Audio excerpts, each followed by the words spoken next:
us at 572-0383 or 572-0215. Rev-Up St. Lucia, the alpha of radio. It's now time for Meet the Opposition, hosted by Leonard Spider Mantut. Mr. Mantut, a pleasure to see you again. Yes, Andre, same here. Good morning to you. Good morning to all of our viewers and listeners. And welcome once again to what we should have renamed Meet the Opposition. Instead of Meet the Opposition, Meet the Government in Waiting. And of course, it's not a very long wait. The date is, as you know, December the 1st. And I want to welcome all of you to this episode of The Government in Waiting. And I hope that we will have a very enjoyable show here today. We have a guest for you this morning, and that is the endorsed candidate for Castries North, Mr. Stephen Favre. I understand things are looking up for him, but as you know, I'm going to question him, quiz him, find out a little more about that from him. And before I start, Andre, and before I forget, let me say a very happy birthday to the leader of the opposition, political leader of the United Workers' Party, Honorable Alan Michael Chasney. He's celebrating his birthday today, and we are hoping that he'll have a very great day, although we know he cannot take too much time to celebrate because he has work at hand. But I imagine there's a national meeting in Soufrière tonight, and of course he as political leader will be present. So I'm hoping that, they will be able to inject some sort of a birthday flavor to the event, and he can have some sort of a celebration. Of course, if he wants to have his grand celebration, he can wait until the 2nd of December to do so. So let me join you in wishing him happy birthday. Yes. Of course, from myself and of course management staff of Rev-Up St. Lucia. Happy birthday, Mr. Chasney. Yes, so last time I was here, we were talking about the big announcement of the date of election, which is 1st of December. But today, I want to remind you that tomorrow is nomination day. And of course, never mind all the talk, all the excitement. If your name is not in tomorrow, you're out of the race. And so tomorrow we are going to know officially who are the candidates. I imagine all those who are still around campaigning and doing the thing will, find themselves at the various stations for nomination. I know in the case of Grosley, it's at the Human Resource Development Center. And that takes place between 9 o'clock in the morning and noon. If a minute after noon you're not in, you're out. And so, of course, for those of you who do not know, it is not a very complicated process. The people who are offering themselves for this race, for this election, will have to present themselves there with their documents. There are certain forms you have to fill out.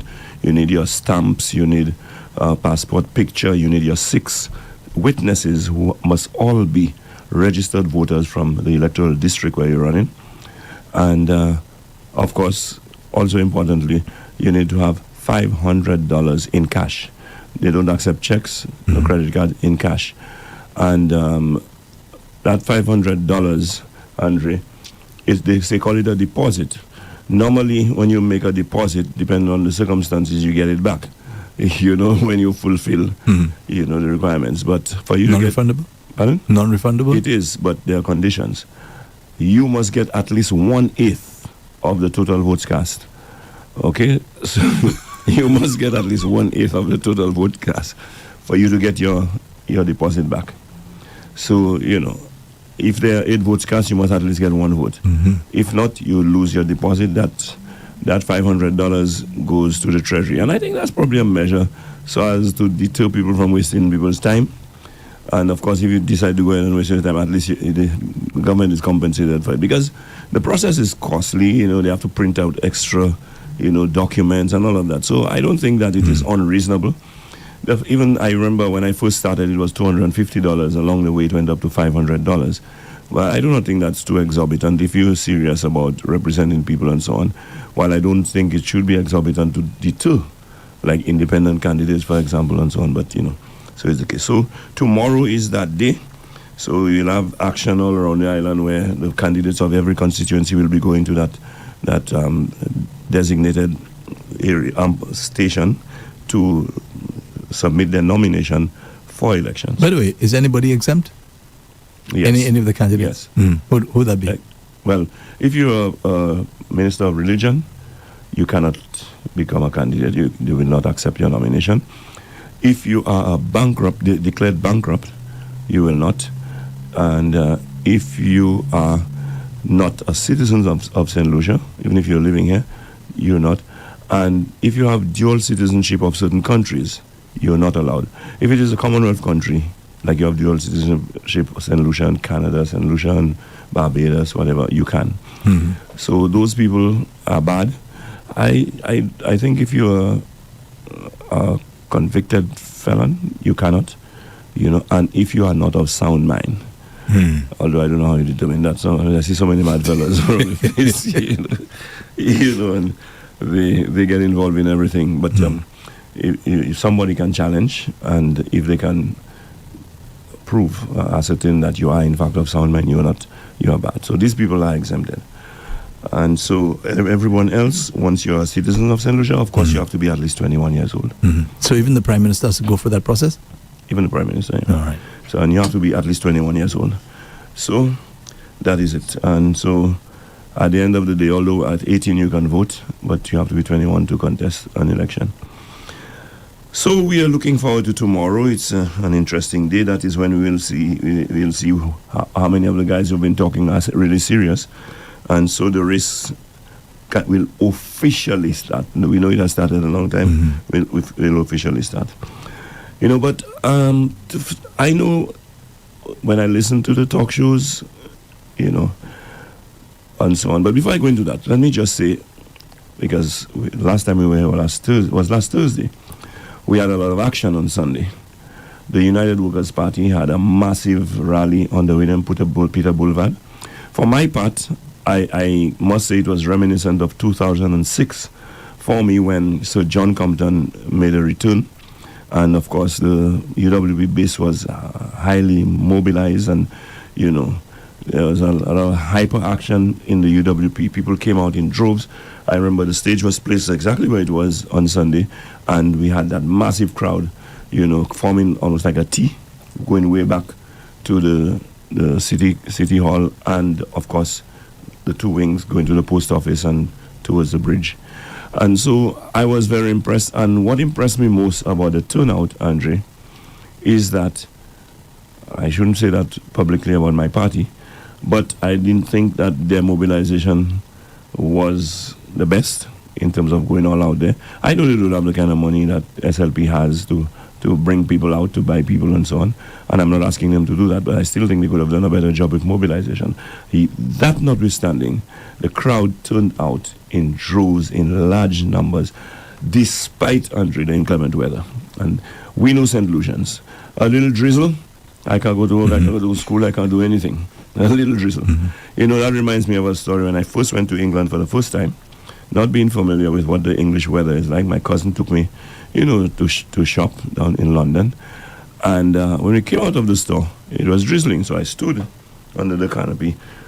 So she was going, so I shouted at her. So she said, "What's wrong?" I said, "Well, I'm sheltering from the rain." She said, "Well, you're going to be here all day." Because people go on their business in England because, it rains all the time, yes. So, but in St. Lucia, we wait for the rain to cease. And, and we do not go out in the rain. And I was very impressed. It showed commitment. It showed dedication. It showed loyalty even for those people to come out there. And throughout the session, it was drizzling. And on occasions, there were showers. And, they still remain there, and attended what. And I'm certain that there would have been even more people had it not been for the rain. Because I must confess, Andre, if I'm not so involved in the politics, it's raining, I live in my home, I'm a typical St. Lucian. Yeah, but I think a lot of our people, when you see they really love something, they will come out. They will come once they love something. Right. I remember many, many years ago when I think there was a jazz launch at the Marsha Field down there, right?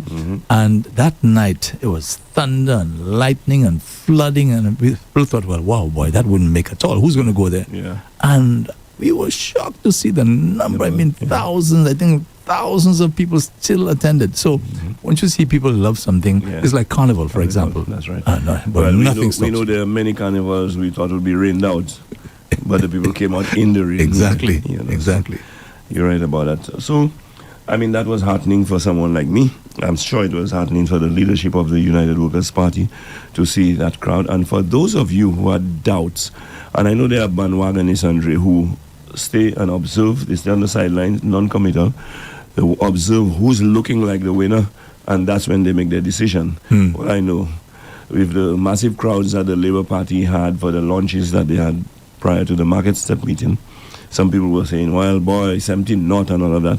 I'm sure there's a lot of recalibration going on right now because they saw that UWP too can pull out a massive crowd. And I think that's positive for the UWP, given the fact that UWPs tend to be more docile, more introvert, more reserved and conservative than Labour supporters. And so that says a lot. It looked like the base is energized. The important thing now is to ensure that all of you come out on election day to vote. And in fact, I'm encouraging all St. Lucians who are eligible to vote to come out and vote, because that's a right that you should exercise. It's important, and I always say, Andre, like I've said there before, it's a right that was fought for. We didn't just get it just so, it was fought for, and I think we should make use of it. It's a privilege that we should take advantage of, and so on. And I also feel that the politicians themselves shouldn't underestimate the value of one vote. The value of one vote. Yeah. Well, you're talking to me, Andre. I've lost an election by 6 votes. You know, I have said that the only person, maybe of all politicians in St. Lucia, who knows the value of a vote than I do is Ezekiel Joseph. He lost by 2. By 2? You know what I'm saying?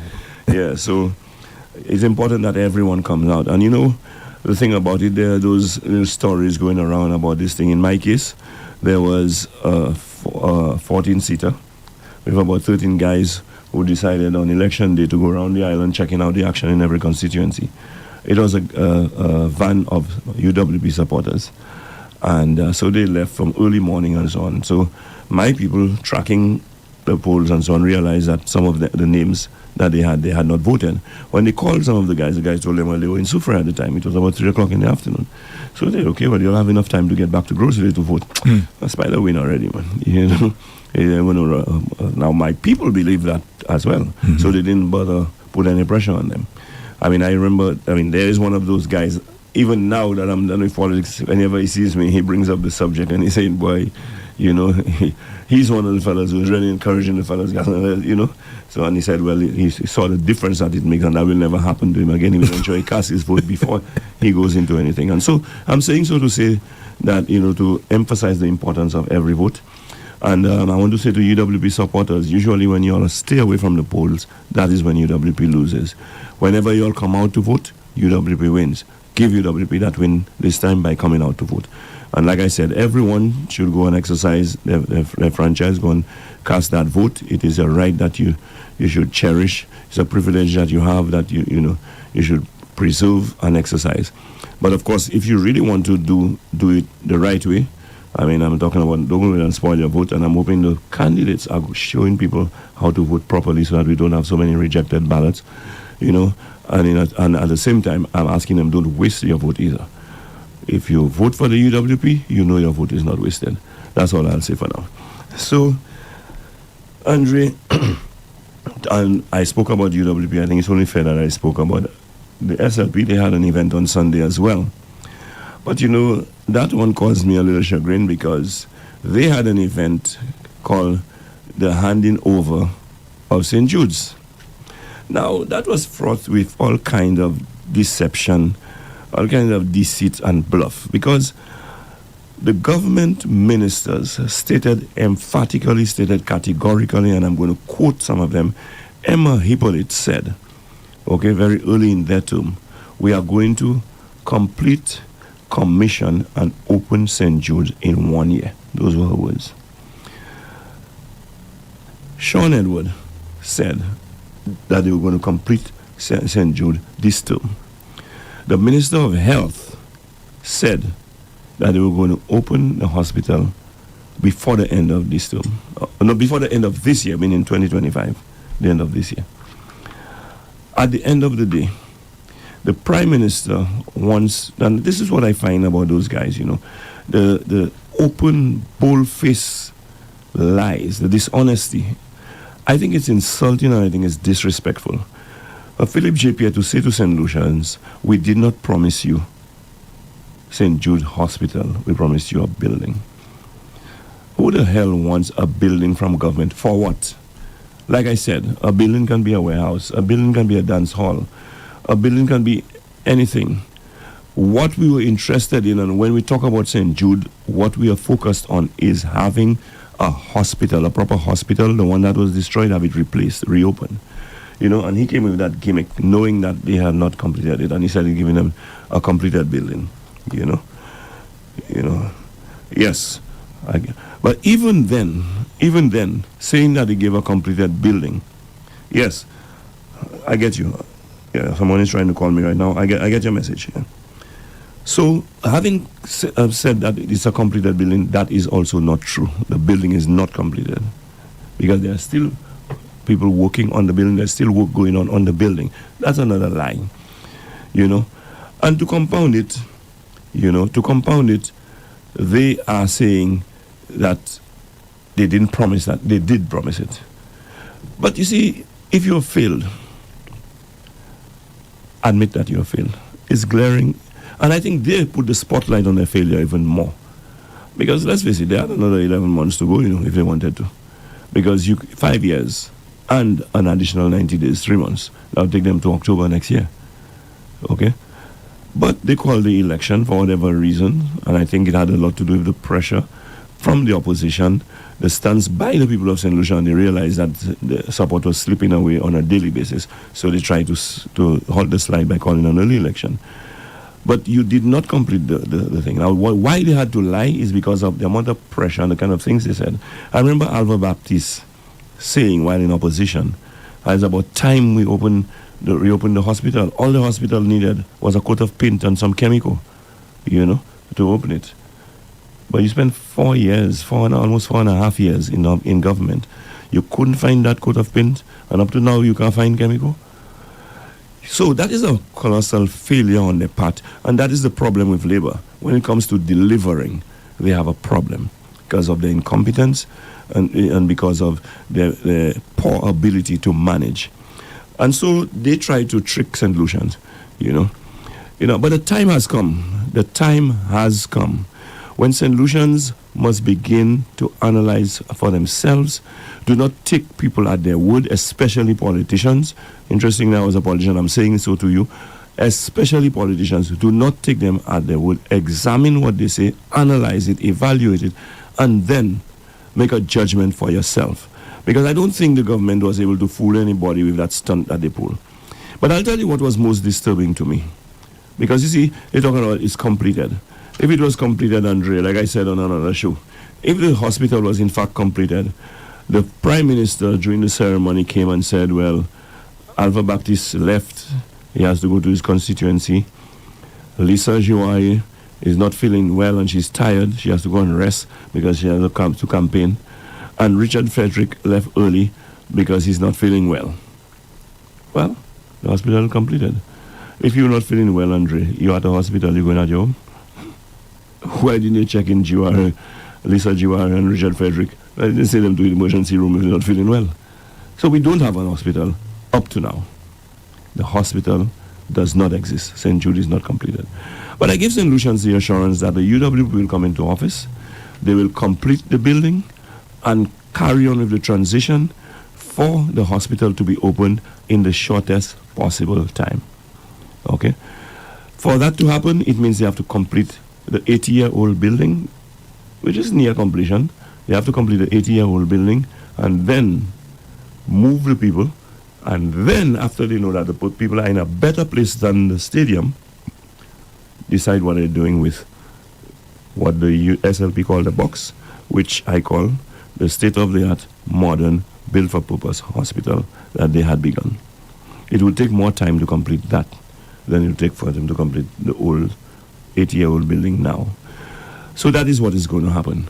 But what is most... Sorry. So yeah. if the United Workers' Party wins the next election, the building that the Prime Minister said is finished, is complete or completed. Right, which we know is not. You're saying that is not the case. I'm saying so it's not. You can go there and see. Will your government, if you form the next government, finish that just finish it in the shortest possible time. Okay. And the reason why we emphasize the shortest possible time, Andre, it is way overdue.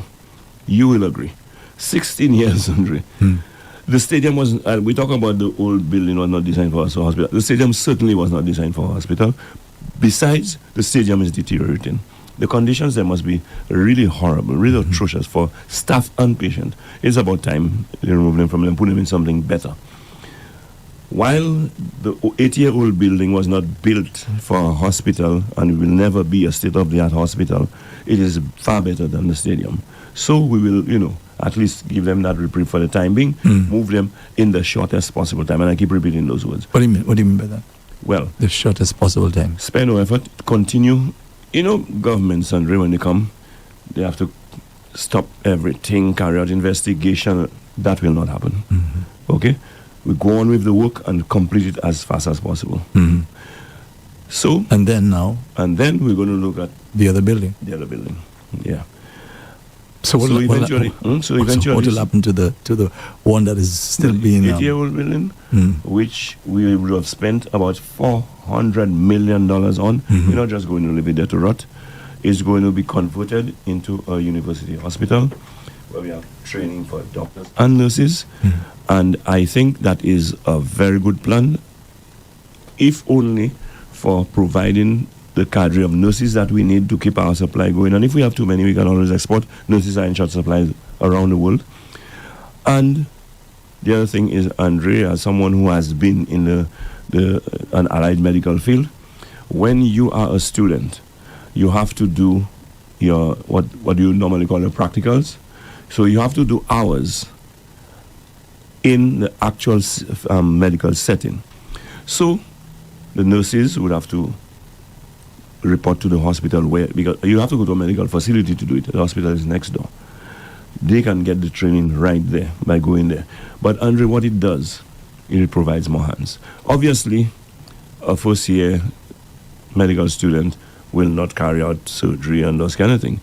But you have hands there where while they're observing, pass me the scissors, go and take the water, whatever the case is. I mean, I'm not a doctor, whatever it is. So I think that will enhance the service by having those people there. While it's a benefit to them, it will be a benefit to us, the public, because, you have... And mind you, Andre, what I have discovered and what I know from my experience, students now are more diligent and more because they are being observed and assessed as students while they're doing their hours, right? And so they are on their best P's and Q's and being diligent and so on because they want to pass mark. You understand what I'm saying? So I'm telling you, it will augur well for everyone. That'll be a benefit. And like anything else, the building will be utilized. It will generate revenue, and it will not just go to waste. Okay. I have a good question for you. You said a while ago, I'm quoting you, do not take politicians at their word. What do you mean by that? Human beings lie. No, you said specifically politicians. Human beings lie. Politicians lie even more. And we are seeing examples of that on a daily basis with this government. And I can give you examples, examples. So, Mr. Montu, just a second. Why do the politicians believe that they can lie? For various reasons. One, because some of them believe that they can fool people, okay, and control their thinking. Others are just dishonest because if you're a character who's dishonest, politics will only make it worse. It's not going to change you. Okay. They do it to win elections. They do it to control people's thinking, and they do it to cover up their shortcomings, their broken promises, and their failures. Okay. These are some of the reasons why politicians lie. Okay. And I have a quote that I say, if you can't trust someone with the little things, you can't trust them with important matters. A liar is a liar. And so when do the lies take place? Is that before they come into office, while they're in office, after they leave? When does that happen? Okay, let me give you practical examples that you can relate to. In the case of the St. Lucia Labour Party, they did it before. They told many lies. Case in point, how corrupt the UWP was, and they're going to put them in jail when they come in and everything. That 4.5 years now, nobody has gone to court for less jail.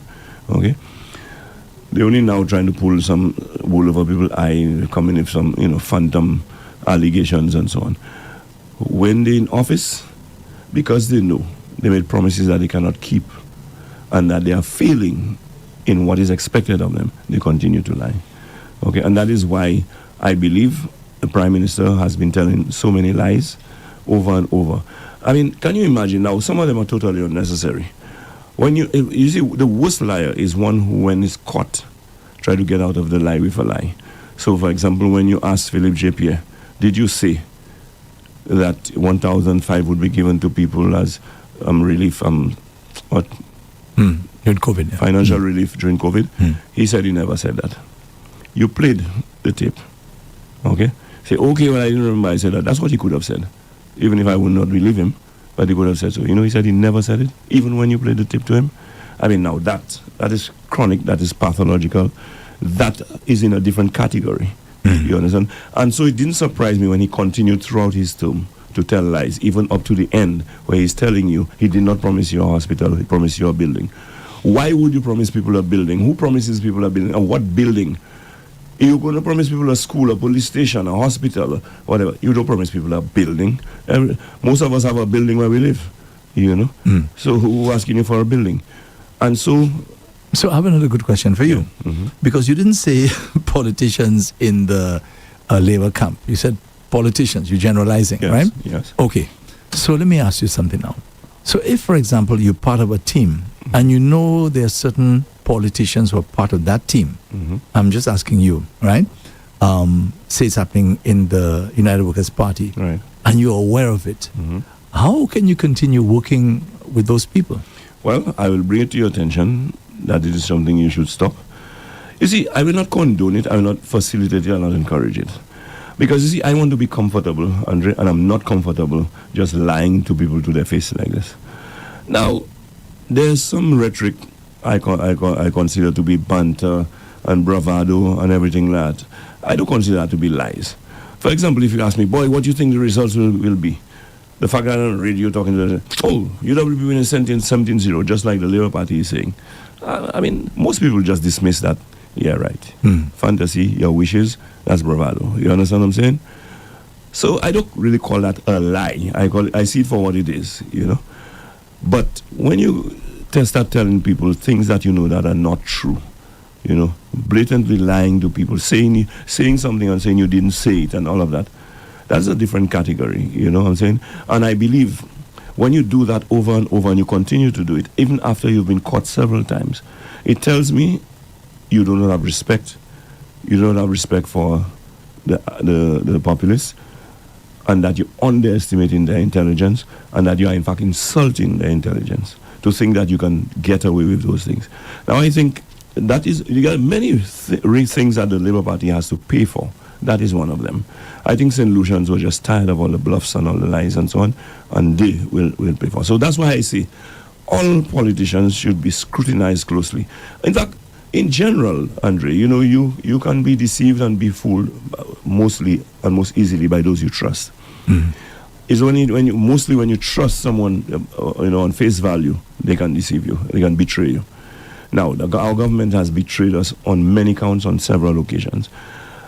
It is time to say to yourself, look, you cannot take these people's word at face value. You must analyze it, assess it for yourself. So you were saying a while ago about the process, what you would do. You said you would confront the person, right, and say, hey, listen, you are lying to the people. So what would happen after that? And encourage them to correct it. Go and say, well, boy, if you want to say, well, you misspoke like some of them say, or I was misled or anything like that. Because we do make mistakes too sometimes. Because I remember when I just came on the scene, I was saying, boy, one of the things I want to see is that we have dialysis machines at the Grosley Polyclinic. Andre, I'm not so much into the health thing to actually know how that works. A nurse called me after and said, do you know what you're saying? I said, no, I'm determined to get it. She said, do you know what that entails? I said, I'm not investigated it. Now, that's the other thing. Huh? Sometimes you're uninformed and making pronouncements. When she explained to me what it entails to have dialysis machines, I understood why you cannot just glibly say you're going to put dialysis machine. It entails a lot more trained personnel and all of the procedures that have to be, and things and equipment that have to be in place. It's not as easy as going and buy a fridge and getting cold water to drink out of it, you know what I'm saying? And so then I had to come back and say, well, boy, I recognize it, but we'll work towards it. And you amend your statement, given the fact that you have new information, you have new facts before you. But when you just come out outright, knowing better, knowing different, you lie to people. I take objection to that strongly. And when you lie to me, even on a little thing, Andre, how do I trust you? How do I know that you're telling me the truth on the more important things? Because, like I said in another place, all relationships are based on trust. Okay? All relationships are based on trust. Your guest is coming. Okay, my guest has arrived. Welcome. Morning, sir. Morning, Andre. All is well there? Good to see you again. Good to see you. Just come a little closer Good morning, Stephen. to your morning. Are we on? your comrade in arms. Welcome to Meet the Government in Waiting.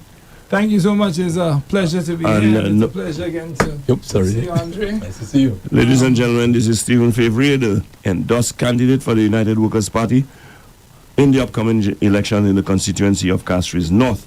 And I welcome you to meet the opposition. I know you are one of, no, not meet the opposition, meet the government in waiting. I know you're a member of the team that is in waiting. All I want to say to you is that the wait is not too long. It is only about 10 or 11 days from now when, on the 1st of December, the electorate will cast their vote so that you and your party can assume the role of governing this country.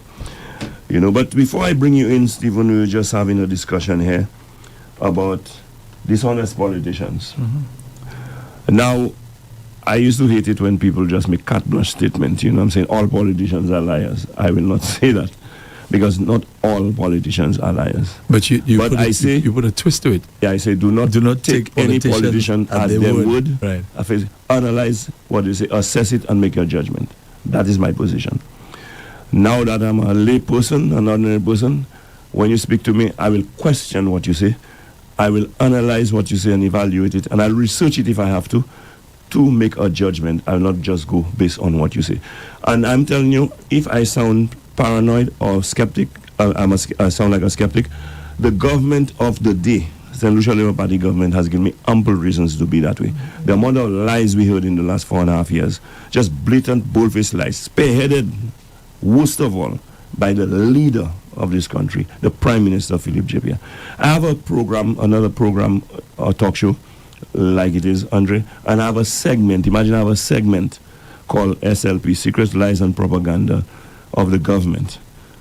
And Andre, every week I have material, you know. Every week I have material. The show is going on for over a year now, you know. And I said I would just have a show, just giving a string of the lies over the last 4.5 years. But I think there are more important things to deal with now.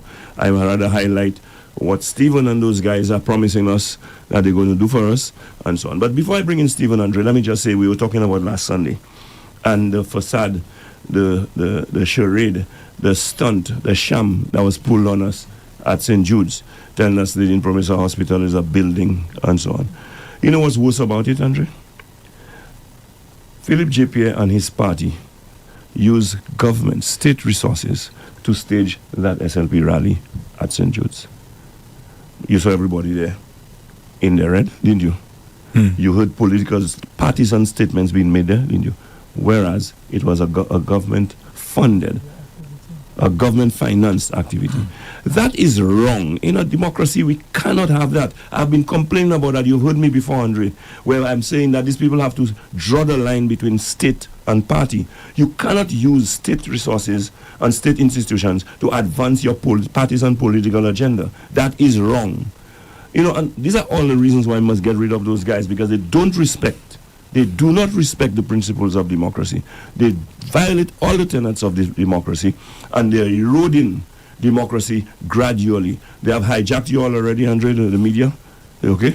They have hijacked you all already to the point that you all are pretty much castrated, because who's there? You, Timothy Paulion, who else? All the seasoned, competent, advanced media workers have been absorbed and become spokespeople for St. Lucia Labour Party. That is wrong.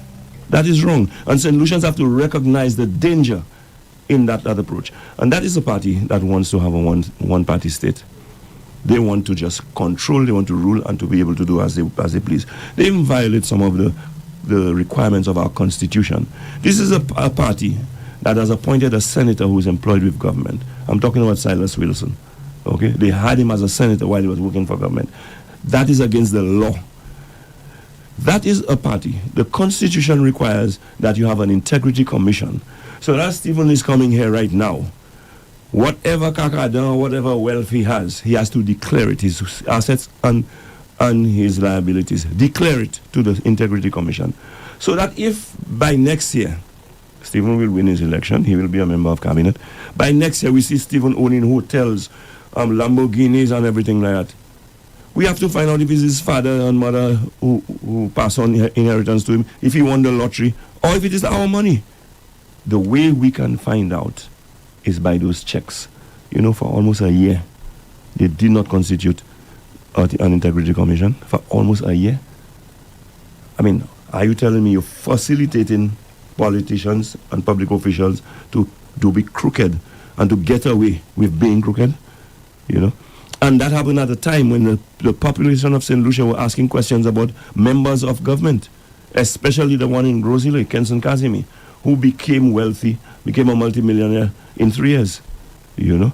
And people are curious up to now to know how that happened, you know. We cannot continue along that route, because let me tell you what my mother told me one time. I said so before. I had my son. First time I raised a child, I think so. Oh, I thought that's the only child in the world, and, you know, showering him all the love and everything. My mother said to me, when this boy misbehave, you have to give him a little tap on his wrist to correct him and stop him. Because the way you go in there, when he becomes spoiled, as he gets older, he will have to break his arm to stop him, as opposed to that little tap you're giving him to stop him. Anyway, Andre, we have a guest here. There are many egregious things that are being done by the St. Lucia Labour Party, abusing the public purse for the St. Lucia Labour Party's advantage in an election, and these things need to stop. And I'm hoping that when Alan Chasney, Stephen and the rest form the next government, they put measures in place to put a check on these things, instead of taking advantage of it now that they're in the driver's seat. You know, that is what I want from my government, you know.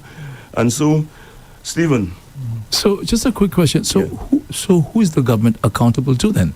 Because if you're saying that they're doing things, you mentioned Mr. Wilson and so on, right? Mm-hmm. How can the opposition sit there and allow this sort of thing? No, the opposition speaks out against it. The opposition has even taken the government to court on certain things, like the CIP and all of that. But the rest of civil society, Andre, who have to take a stance, who have a responsibility to the society to impose and enforce some of the checks of balance, even if it's through moral suasion or what have you, okay, does not exist. They have bought you all out, the media. That is one pillar in a democracy that is supposed to keep public officials in check. The Bar Association, I don't know if they're hoarse or they lost their voice completely, but I don't hear them, okay. Chamber of Commerce, you know, all those civil society, even the young people, the National Youth Council, you know, the Christian Council, Andre, the Christian Council, they have a responsibility to speak out when they see wrong, blatant wrong taking place in the country. They have a, but if I come here, Andre, I put my foot on the table, Stephen says nothing, you say nothing, next thing you see, both feet on the table, you know. When you check yourself by sitting on the table, you understand what I'm saying? But through peer pressure, through moral suasion, through civil societies taking a stand. In the past, Andre, we didn't have all those laws, you know, long ago in civil society. But when you know that if you do certain things, the community would come down on you, they would shun you, they would blast you, they would expose you, they would humiliate you, they embarrass you. Those were checks in itself. We are a more civilized society now. We have organizations and institutions in place to do those things, and they have failed in their duty to do those things. You know, thankfully, the opposition has been relentless in taking a stand. Even when the earlier part, they were not getting any support, they took those stands. And that's another reason why I'm staunchly in the corner of the United Workers' Party. They've shown me that they have more principle and character. And I am concerned about the country that I'm going to be living in. You and Stephen probably have a dual citizenship. I only have one passport. Mm-hmm. And it's here I'm going to be, so I want to have a good life here, you know, and so on. Stephen, welcome. We can't have you here for any longer, and my people have not heard your voice. I'm sure if I go on the social media now, You'll see questions. You'll see not just questions, you'll let me shut up and they want to hear the guests. Stephen, I know it must be rough I have done it a few times. I know at this stage it must be rough. You're under hustings, campaign in full swing, 10, 11 days to go before elections. Before we start, tell us a little about that. No, I've been so overjoyed. And I want to thank the people of Castries North for their warm embrace, their encouragement, and their prayers. I'm getting messages day by day, hour by hour from my constituents. And of course, Andre, you are one of my constituents. I was just thinking the same thing. I said, I haven't seen you. I haven't visited me. I've been to your area many times. I've been down your street. Unfortunately for you, you work too hard, which is fortunate for your listeners that you're always at the office. But let me take the opportunity also to invite you to vote for me, Andre. I'm going to be an effective representative. I'm going to work as hard as I can for you. I'm going to do all of the things which are needed. Of course, it won't happen overnight, but I sincerely have a passion to be your representative and to work in your interest. So I want to offer you that opportunity to turn the page on bad representation, turn the page on dishonesty and betrayal, and let's move forward in a way which would enhance Castries North, enhance Leclerc. And you have a servant who would submit himself to the constituency and work in his interest. So I hope on the 1st of December, you will join the thousands of other faithful St. Lucians who are interested in the future of this country and vote for the United Workers' Party. So I look forward to your vote. I do not want to intervene in the conversation that is going on, but it's for you, Andre, when we're voting. No, I'm aware of that. I'm aware of that. But look, I feel energized. I feel energized. You know, I was on the platform on Sunday and I saw the thousands of people come out and it was raining torrentially.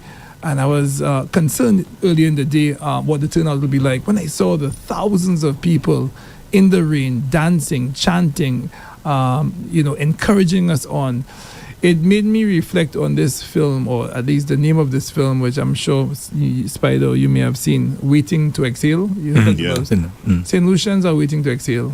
And on the 1st of December, they will exhale. So I feel the passion from the constituency. They are tired of field representation. You're a Leclerc boy, and you know how much passion we have for sports in the constituency. Putting up lights in the dead of night, days before the election, after 35 years of representation, we could do better than that, Andre. The guys on the court by VBCC, they've been begging for the court to be resurfaced, for fence to be put up. That hasn't been done. The gazebo in the square. You're saying to me that the Stephenson King, who's a minister with responsibility for infrastructure, couldn't fix up the gazebo and the square? You're saying to me that the footpaths in City Gate could not be fixed? You're saying to me that the water problems in the constituency could not be addressed? 35 years, he's the minister with responsibility for Wasco. He's a minister with responsibility for infrastructure. And the people are telling me, there's quite a bit of hurt that he promised to be an independent.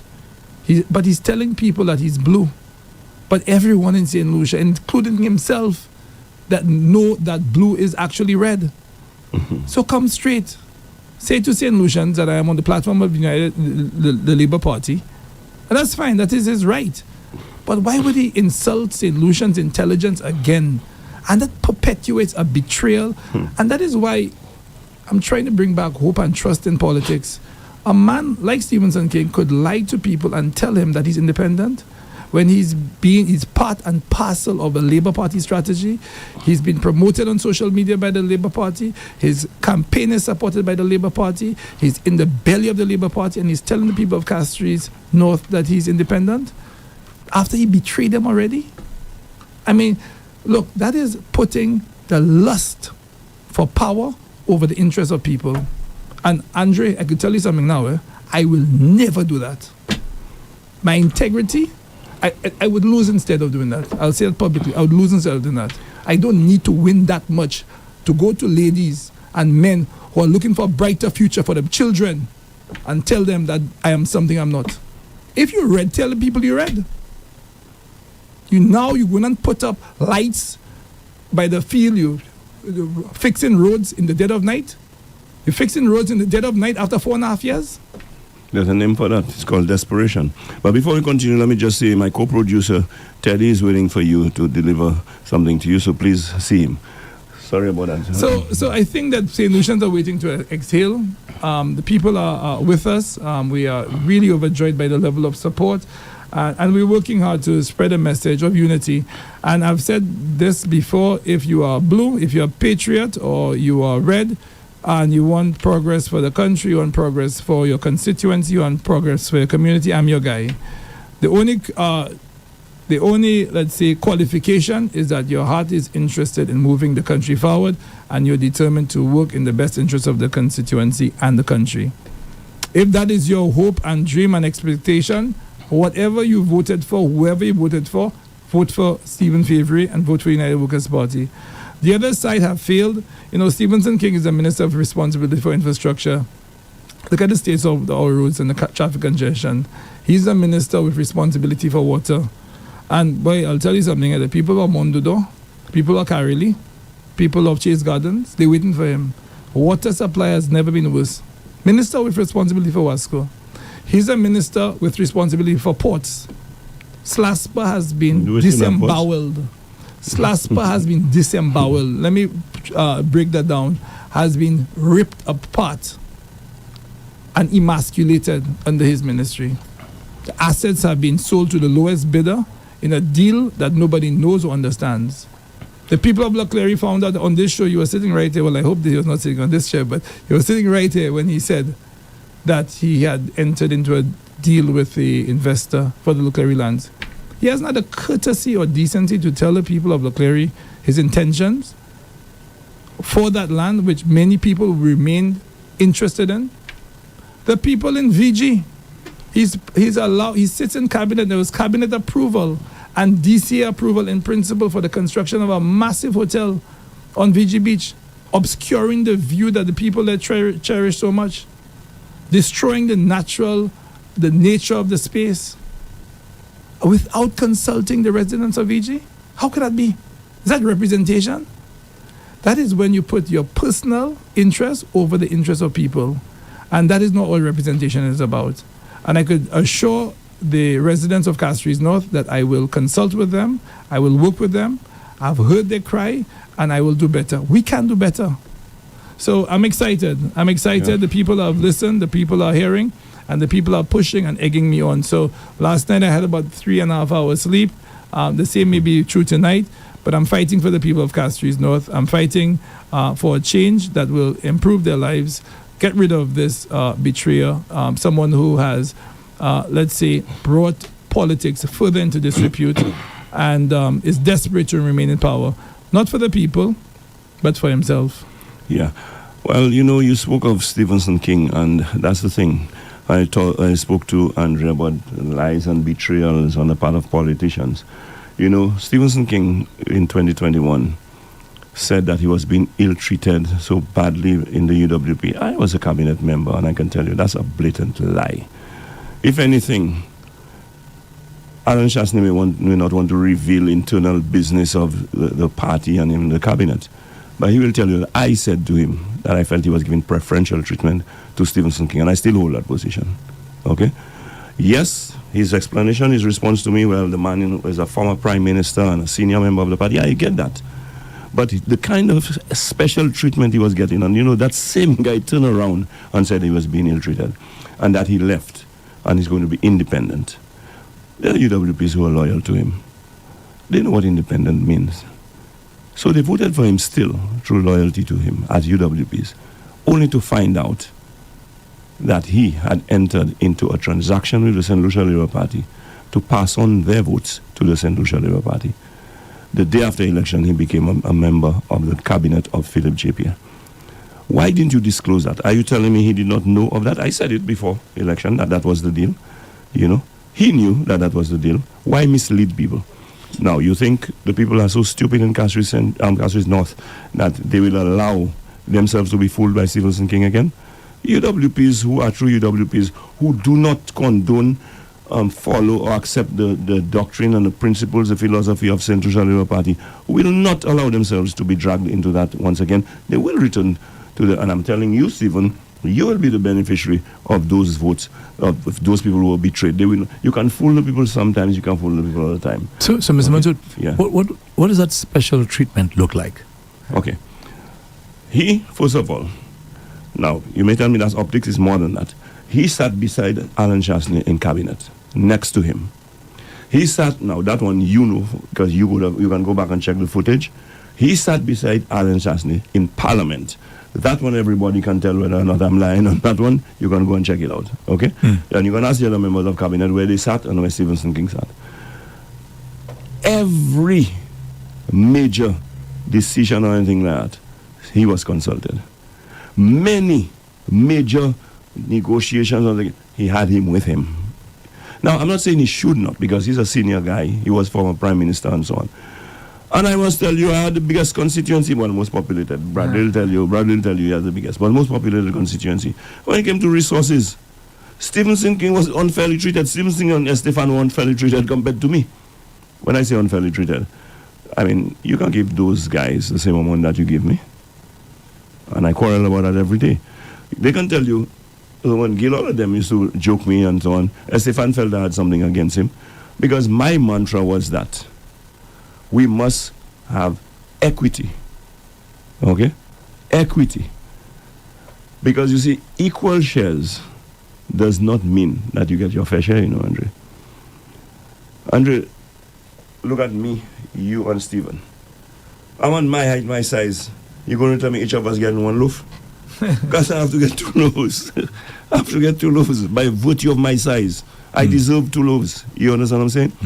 Now, so if they give everyone what is suitable and appropriate for them in terms of proportion, that is equity. You understand what I'm saying? So I said, well, you know, we're giving constituency funds, for example, to give $1 million to each constituency. No. Every constituency is not equal. You understand? Estefan, well, I say Estefan, Denry South has 5,000 voters. Groseville has 20, and at least in the last election, 24,400. 5 times more. You understand? So when I say he was being treated, I mean, when I was there still struggling to get my roads done and things, so Stephenson King was, well, it's true he was Minister of Infrastructure, but his were done. He was allowed to take roads from my constituency and transfer it to his constituency. When I say he was allowed, he did it. And when I complained to the Prime Minister, I say, well, boy, you know what I mean? You know, that was not the deal and whatever. You know?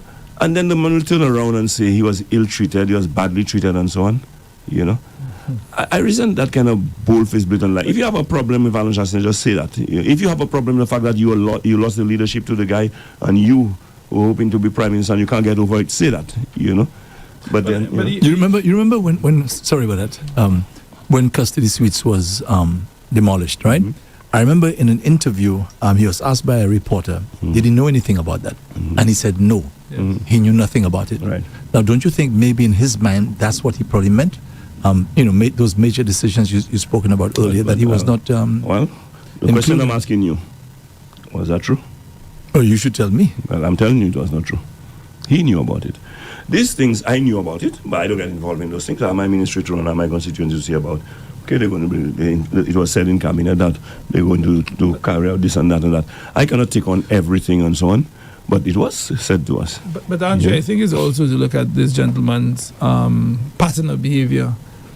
This is the same individual who said that Philip J. in the last 4.5 years has done more for the country. I didn't want to repeat that. That one is embarrassing. Than Sir John Compton.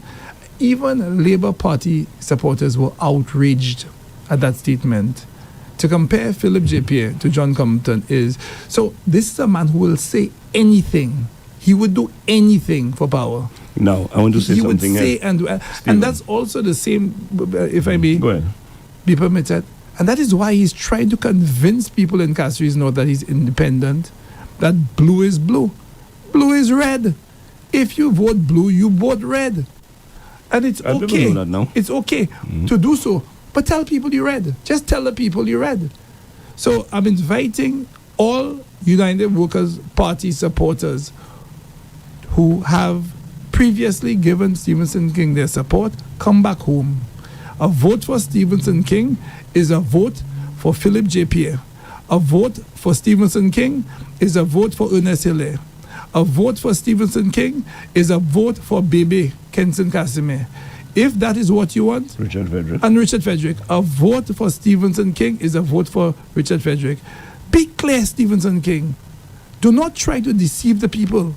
That tricky plan he played at the Mondodo School, which is when he said that Sir John did less for the country to demean Sir John's legacy. Mm-hmm. He thought he would have gotten away with it. But Stephenson King, I have news for you. St. Lucians will not be fooled. They were fooled once by you. They will not be fooled again. This nice teddy bear facade, St. Lucians are seeing through it. They want proper representation. They want a future they could believe in. They want representation they could trust. And they want somebody who will not betray them. And I can tell you, Castries North, I will not betray you. I will not lie to you. And I will work hard for you. Before you came, Andre and I were talking about the issue of honesty and dishonesty comes in different forms. How more blatantly dishonest can you be? I mean, people who are not born yet, who are just born, are aware of the impact Sir John had on this country when it comes to development. Labor rights now, albeit after his death, refer to him as the father of the nation for a reason. You who worked with Sir John, who was a part of Sir John's government, you're going to stand there for the sake of getting 1 or 2 votes or impressing Labour supporters, say that Philip Pierre did more than Sir John did. Seriously, in 4.5 years did more than Sir John did. I mean, really, that is despicable. That's that's scraping the bottom when it comes to being dishonest. And that's another form of dishonesty, Andre. It is another form of dishonesty. Because that's not even a matter of opinion. Because Stephen will tell me, boy, if he is a better politician than I was, you will agree with him, I suspect, Andre. Luckily, fellas together. But we can argue that's your opinion. You understand what I'm saying? But we're not talking opinion. There's a clear-cut case. Any and everyone, the blind and everybody can tell you, there is nobody to match Sir John in terms of his contribution to this country. And you're going to make a statement like that. That's dishonesty, But Stephen, I want to take you somewhere else.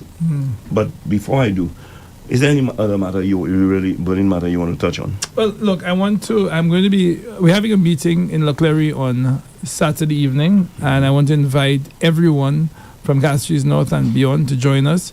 I'll be presenting some of my plans for the constituency. And if you'd permit me, I want to run through some of them. Mm-hmm. I won't go through all of them because it seems like everything I do, my opponent follows. Talking about the Mondodo School, I went there on, I think it was Tuesday. Mm-hmm. They hadn't seen him there for many, many years. The next day he was there. So I'm giving him a little bit of physical movement. Let's say, when the people of Castries North make a determination to elect me to be the next representative, I have some plans. I've listened to them. One of the major concerns is healthcare. People are concerned about healthcare, and we have a national health insurance program, which I think is really fundamental to providing high quality healthcare to the constituents, to the country, and the constituency more specifically. But we need a new healthcare facility. Andre, this health center has been around for 50 years. Mm-hmm. It's outlived its usefulness. We need a brand new polyclinic, something similar to what the residents of Grizzly enjoy. We need to have a purpose-built polyclinic with proper diagnostic facilities. Why hasn't the rep seen it fit to upgrade the facility? So I'm going to give the people of Castries North a brand new state-of-the-art polyclinic. So we're going to upgrade health care provision, both in terms of the facility, but improve primary health care provision, in-home care, etc. So when you say a brand new, a brand new health center? I've been speaking to people in the sector, and because the health centers in Castries have been closed down, a lot of them have been closed down. It has put additional pressure on the constituency. The constituency is 3 or 4 times the size it was when that health center was built 50 years ago. So it's important to expand the facility and provide the care which is required. Look, the medical professionals are doing a damn good job there. They're working as hard as they can, and they're providing excellent quality service. but the facility does not meet with the demands of the constituency. You know, some days it's closed, or some times of the day it's closed. The dispensing of prescriptions is not something which happens all the time. So we need to have a health system which meets the needs of the constituency. We also need to provide more in-home care. Many people who have ailments who are at home, we need to ensure that primary health is delivered to them at home. So these are initiatives which I think would really alleviate some of the challenges with respect to health. So at a national level, we have the National Health Insurance, but at the constituency level, we're going to work on establishing and providing the residents with a polyclinic which would meet the needs of today. The one which has served us well, and I've been there many times for my injections, inoculation, fever, whatnot, when I was a boy, has outlived its usefulness, and we need to do better. So Castries North, if you elect me, you'll be getting a brand new health center with all of the bells and whistles that you require. I mean, literally brand new, not an extended building. There's no space. There's no parking. Where's the parking? If you ever go there, where do you park? That's a good question. Okay. So there's no parking. There's no room for expansion. I've walked around the building a few times. I've spoken to the medical professionals. They're fantastic nurses there. Really, I want to big up the nurses and the health center and those who really provide the best in-class care to our citizens. But if you walk around, on one end is a ravine, at the back is a ravine, and on the other side is a bit of grass, and there's no room for expansion. Stephen, I just want to say something. Just a while ago, I was saying to Andrew, when I just came into the politics, I was talking about the Grocery Polyclinic and how I would put dialysis service and everything like that, not realizing and recognizing what was needed to go with it. I just heard you say, I went there, I walked around the building, I spoke to the health professionals there, the people there and so on. So, I'm saying, making that point to say that you're far more informed in saying what you're saying there than I was when I said what I said. You understand what I'm saying? And that is the approach that is needed. Everything which is, I have spoken to every single person I can. I've listened to every need. I've documented every need. There's a sad thing about politicians, like Stevenson King. They know the needs, They choose not to deliver. But when you walk the streets and you hear people's pain, and you choose to ignore it because it doesn't suit your interest at that time, it's unconscionable, and I will do better. So I'm excited about providing a brand new facility for healthcare provision in the constituency. By the way, same location? We have to look at another location, but we will see what's possible at that location. I have some renderings, which, anyway, let me not say anything. Come to our meeting on Saturday night, and you'll see what we're going to do for you, Castries North. It's going to be nice. I'm going to do what I'm providing you with more information about the future of healthcare in Castries North as an incoming parliamentary representative than Stevenson King has done for you in 50 years. And I'm not in the seat yet. So look out for good representation to come. The next thing I'm going to do is, a lot of people have kids who have special needs. And that is a huge, presents huge challenges, huge financial strains, the emotional demands of having a child with special needs, whether it be autism or any mental health challenges, is massive. So it affects income, it affects the cohesion of the family, it affects the ability of children to meet their full potential. And not is done by the government. We're going to come to your rescue, parents with special needs. So those of you who have kids with special needs, we're going to look at ensuring that you have both the financial support as well as the emotional support required to ensure that your child could meet its full potential, as well as that you have the emotional support to go through the many challenges which come with having a child with special needs. So you're going to have a comprehensive special needs program, which will allow you to develop alongside your child or the family member with such a need. So that program is going to be extensive, and it's going to be done in conjunction, of course, with the Ministry of Education, as well as the Ministry of Health. We also have a big program for early childhood development, which is something very close to my heart. I meet so many young ladies who work hard, whether at the hotels or work, away from the constituency, and they have to leave their kids with their grandmother or their aunt. We're going to have special dedicated community, special early childhood development centers, which will not only be a safe space for the children, so the mothers could and young families could leave their kids there, but it will allow the kids to model the behaviors and give the children the opportunity to learn in a way which enhances their future prospects. So we're going to create a safe spaces for those mothers and young families to have their kids and their babies be provided with the right nutrition, the right environment, and help them model those behaviors and which will allow them to be more successful. So early childhood care, early childhood development, we're going to strengthen it.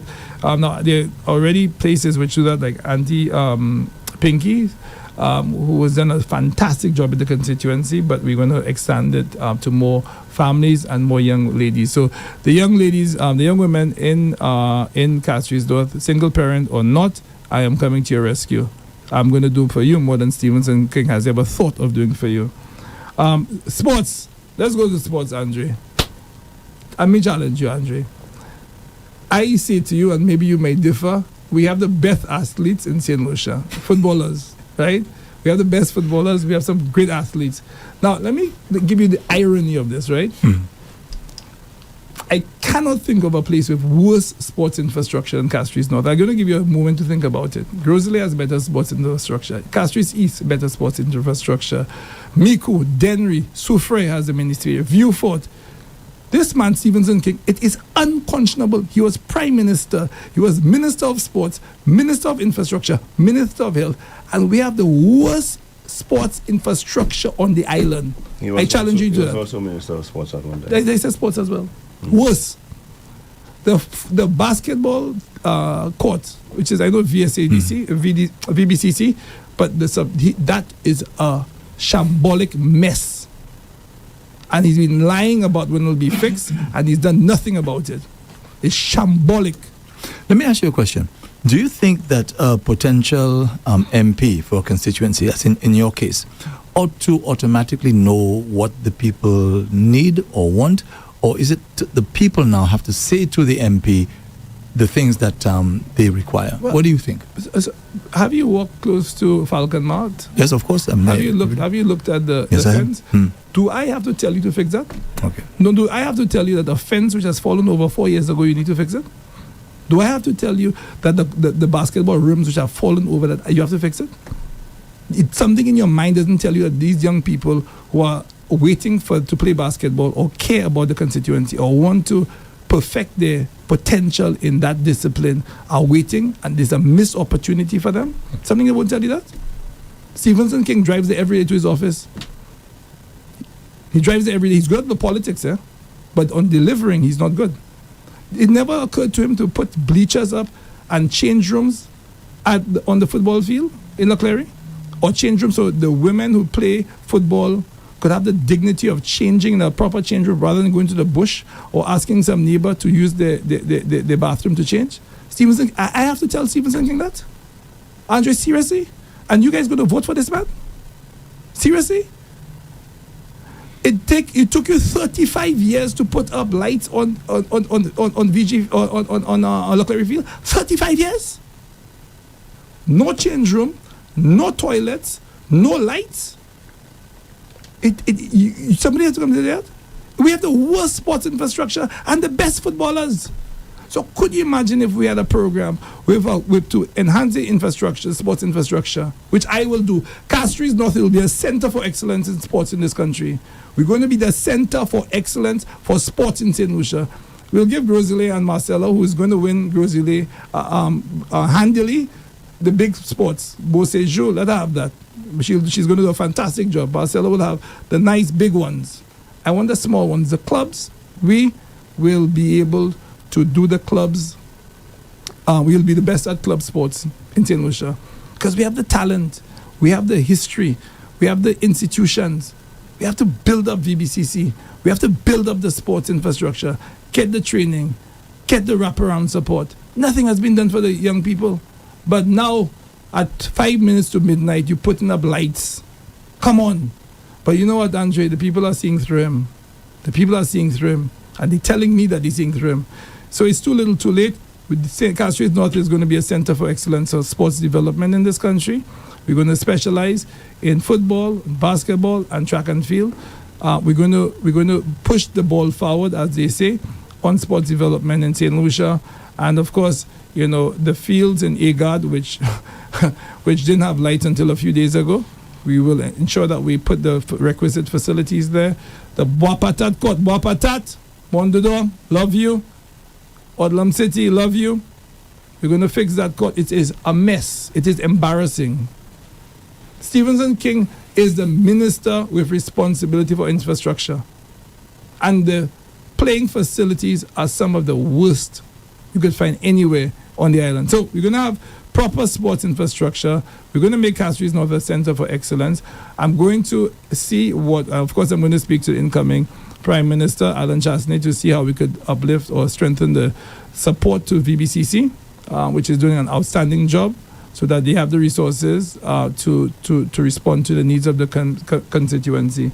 So we're going to do better for sports. Just before you move on, let me just ask the veteran, Mr. Montut, this question. Mr. Montut, how does this happen to the typical politician, where you are a rep for a constituency for a number of years, and as my friend is saying, that you don't really see the problems and the issues? Is it that you almost, like, for example, in my case, I'm a Leclercian, and I drive in the areas, I'm there every single day, and sometimes you get used to what's going on.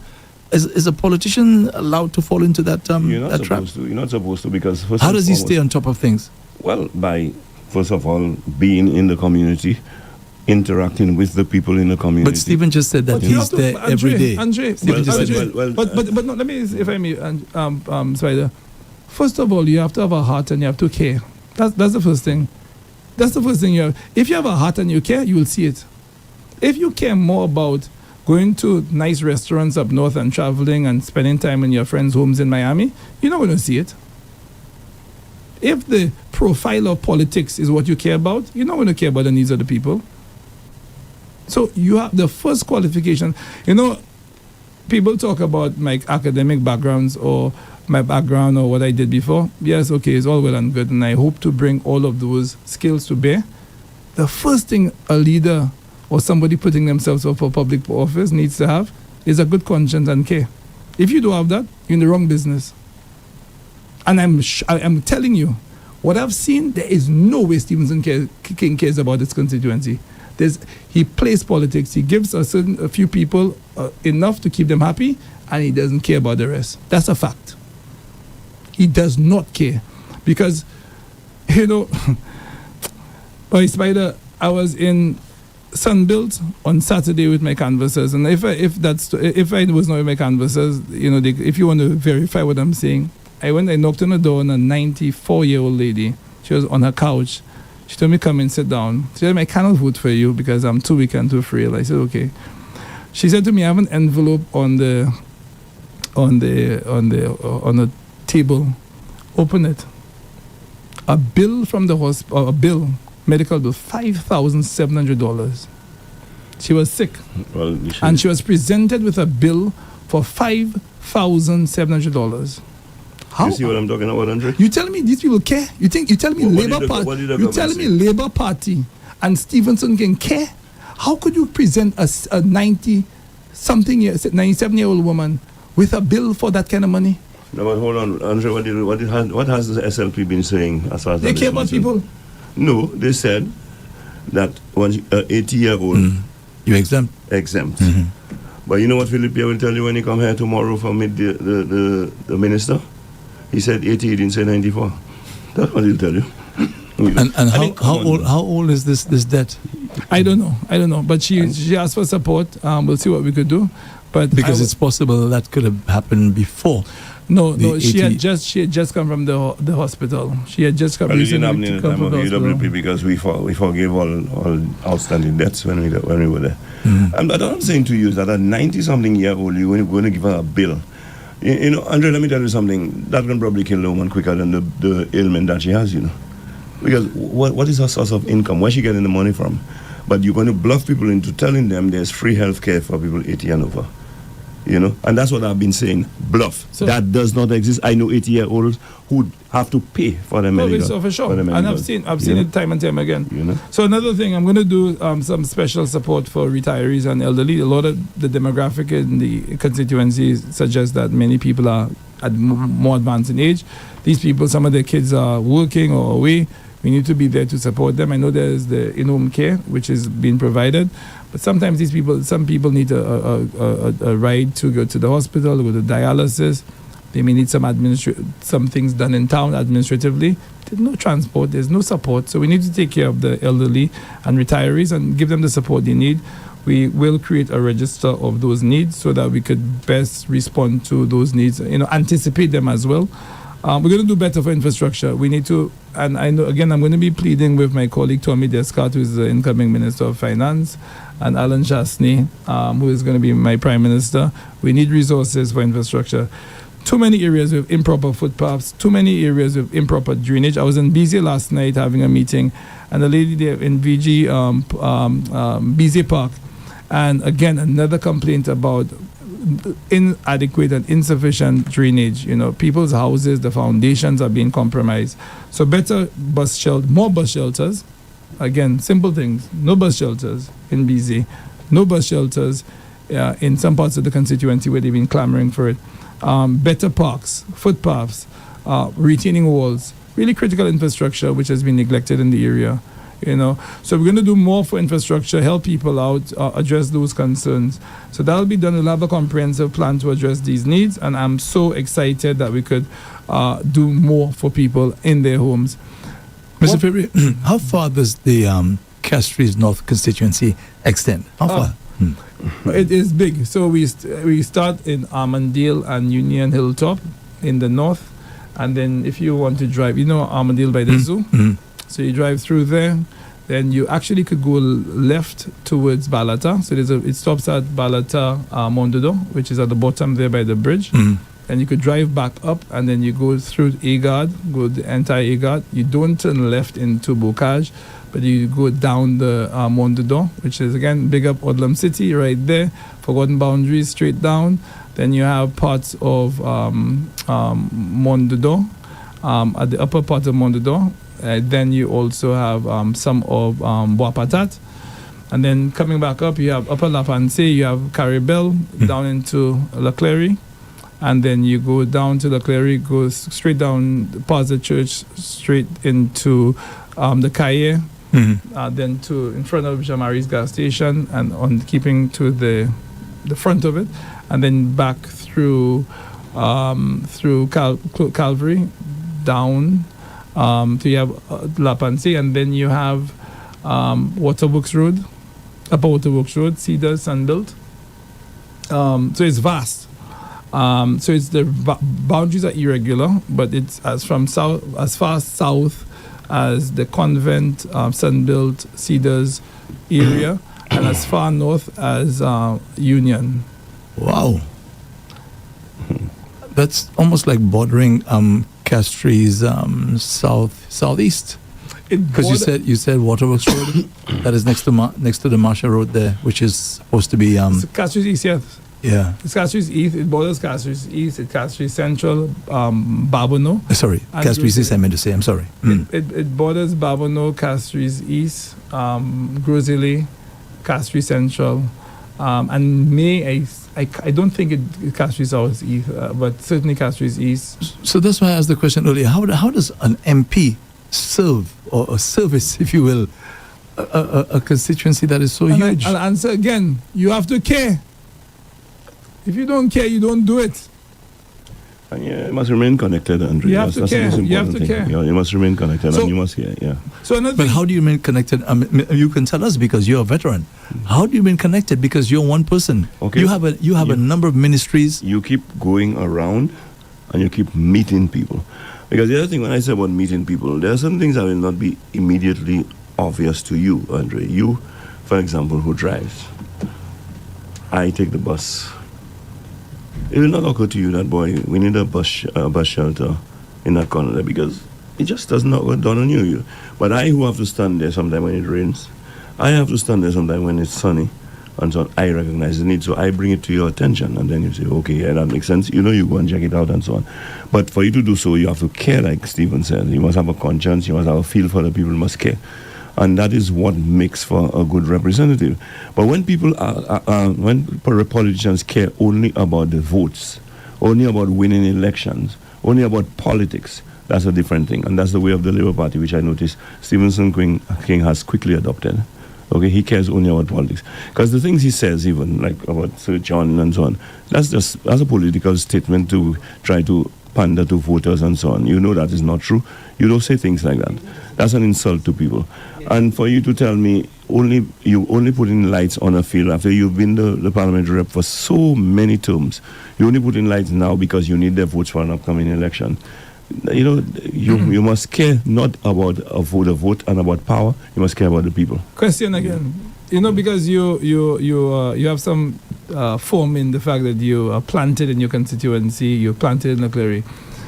How many new houses have been built by Stevenson King for the people of Castries North? I'll give you a few minutes to think about it. When you say new houses built by him for the constituents? Well, housing development. That's what you're talking about. You take a minute or two. No, I don't think. I can think of any housing development. And by the way, just quickly, you mentioned Forgotten Boundary. Does that still exist? Yeah. It's up part of Mondador. And we all know why it's called Forgotten Boundary. I think because there's unplanned development there, where the residents didn't have, I guess the boundaries of the area were not well thought of or developed. But it's an unplanned development. And another challenge with some parts of the constituency where you have persons who have been waiting for title and promised title by Stevenson King for years, still not. Active Hill, another place where you have unplanned development. People of Active Hill, Plywood City, waiting for years, promise after promise, year after year, that they'll get title to the land that they're on. So where would you develop? Because you said about a housing project. Well, we already started. Andre. We started with the shock housing development, which Stevenson King and the Labour Party stopped. We are also looking at the really good land in Agard, or in that part between Agard and Mondador. What about the CDC? What's happening with that? Well, come on Saturday. I have a surprise for Castries North. Come to our meeting on Saturday night and you'll see the housing plans that we have. Andrea, that's the third invitation I'm hearing. Yeah. Come on. And you could be my special guest. You could sit on the podium with me. And Andrea, let me say something to you. Do not be afraid of the Labour Party. It's your democratic right to reach out and find out from the various people offering themselves. I didn't say parties because you have an independent too. To go and find out what is they saying. I know they're intimidating you all. No. Mr. Mantudu, one day I wore, I think it was a maroon shirt, right, on this show. And boy, I was excoriated for that. Yeah. A maroon shirt I had. So we're gonna give the people. So you see, we're not into it's that not culture. even the party I'm worried about. It's the supporters. We're gonna provide housing. So housing development. And we're going to do something. Stephen, before you go further, I want to ask a question here, both to you and Andre. To me, it is the policies, first and foremost, of the party, because you're a member of a party, and more so to Andre will be your plans for the constituency. I'm concerned about Marcella's plans for Grocery. That's where I'm from. But the plans of the candidate are the policies of the party. Before I ask Andre his question, I want to ask you a question. You all have put out a number of policies, and I might add, I'm very impressed with them. But which one would you say, and I know I'm putting you on the spot there, because and don't tell me all of them are important, but which one you'd say would stand a little above the rest as, the policy that is a game changer that, as good as I think I like all of them, but the health insurance is really important. But I was hoping you said that. I was also looking at housing, for example. The mortgage guarantee is important. Home ownership now is a fantasy. Unless you are making huge amounts of money, home ownership is not something which is attainable. I'm fortunate that I've been able to acquire quite a bit of property whilst I work. So I'm fortunate I don't have to go and look for property now. You better say that from now, because I'll be asking where you get it from. Let us know that you have it already. And that is why the Integrity Commission is important. Unfortunately, I'm doing a small development, but it's not in our constituency. But hopefully I'll be able to do something in our constituency. But that's not, I digress. In reality, getting on the housing ladder is quite difficult at this moment. So we need to create avenues and steps for people to be able to get themselves in the housing ladder. So we're going to work on that. Young people deserve a chance to own their home. It's not only a roof over your head. It's your ability. If your child tells you, Daddy, I passed for Kville campus, to go to the bank and say, use the equity in the house to secure a loan for your house to your child. If you want to start a business, to say, look, go to the bank and say, okay, I have $400,000 in equity. I need $100,000. Let me start my business. It's an investment for your future, for your family's future. So allowing people to remain outside of the housing sector is devastating for the middle class. So that is why the people of places like Mondodo, Odlum City, Plywood City, places in BZ where they're unplanned development, these people need title so they could unlock their full economic potential. So the Plywood City is another unplanned development Correct. again? Correct. Wow. Now, so let me ask Andre the Just question. before you ask me, Mr. Mansud spoke earlier about getting resources, right? Even in you, for example, if you have the United Workers' Parties in power, and they even have challenges as MPs getting enough resources to carry out the plans and so on. Have you given any thought to that? Yes, I have. So my specialization is in foreign policy, foreign affairs, and I think we missed a critical opportunity to engage some of our development partners in a way which is productive. What we've done under Sojourn, we had a very close relationship with the United States, with the Western powers, with Europe, etc. Under this government, there's no alignment between our political positioning and our economic needs. Under the United Workers' Party, we're going to ensure that we have broad relations with as many countries as possible in Africa, in the Middle East, and further afield with new friends. But certainly we're going to look at the partners who can help us unlock the investments which are required here. So I think, under the current administration, which is aligned to, let's say, forces and powers which may not be well placed to help us unlock that capital, we will ensure that we are aligned in a way where those diplomatic relations would yield both grant funding, but also provide access to finance to help with the country's development. I don't go into too much specifics here for obvious reasons. These are policy decisions which have to be cleared by finalized and fine-tuned by the political leadership. But we've had conversations, and I know that we could unlock capital. Look, before I came here, I was able to start a program called, you could Google it, Partenariat pour la Coton. And it was with the African Bank, with some of the biggest financial institutions in Africa, with the United Nations, with FIFA. And we were well on our way before I came to St. Lucia to unlock $5 billion for the industrial development or the industrialization of the cotton sector in West Africa. It's an ongoing initiative started by yours truly. So I have some form in that. I know how it's done. And if Castries North has me as the next parliamentary representative, I will work my butt off to use those contacts to unlock the resources which are required. But the money's there. I mean, there's philanthropic capital, there's impact investment, there's nature-based funding. There's so many different funding sources which this government has not tapped into. And, the markets are there and the interest is there. It's just a question of how we position ourselves externally to attract those resources. But it's not about a policy discussion. This is about my plans for the constituency. So we're going to have housing. And for those people who are already in their homes and they want to get some plywood and fix up their houses and nice up themselves, we're going to find opportunities to give you support. A lot of people are comfortable where they are, but they don't have the financial support to fix up their homes, to put some concrete here, fix up the toilet, etc. We're going to provide the support. And here who comes in? Oh, the birthday boy is here. Happy birthday to you, Chief. But you know what? Yeah. This man called me 6:30 in the morning. I did. Did he call me at 6:30 this morning? How are you? Yeah. Very good. Since you're the incoming Prime Minister, I'll let you sit here, otherwise take my chair. Yeah, welcome to meet the government in waiting. Absolutely. And I promise you, as the head of the government in waiting, that you don't have much longer to wait. It's only 10 or 11 days. Yeah. First of December. I said to him this morning that I'm going to deliver him his birthday present, but he has to wait until the 1st of December. Yeah, So you'll get his birthday present on the 1st of December. Look, it's I've been on the ground. Yeah. You know that. Yeah. I go to about 4 or 5 constituencies a night, Mm-hmm. and the message is the same. You know, people are fed up, but what's encouraging, but it will as at the same time deceiving, is that people have made up their mind. Yep. So a lot of people don't feel they need to come out and do anything. They're not saying anything, and they're just ready. And when you look at the evidence that's before us, right, it's very, very clear. This government has insulted the intelligence of the people of this country and the integrity of the people of this country for too long.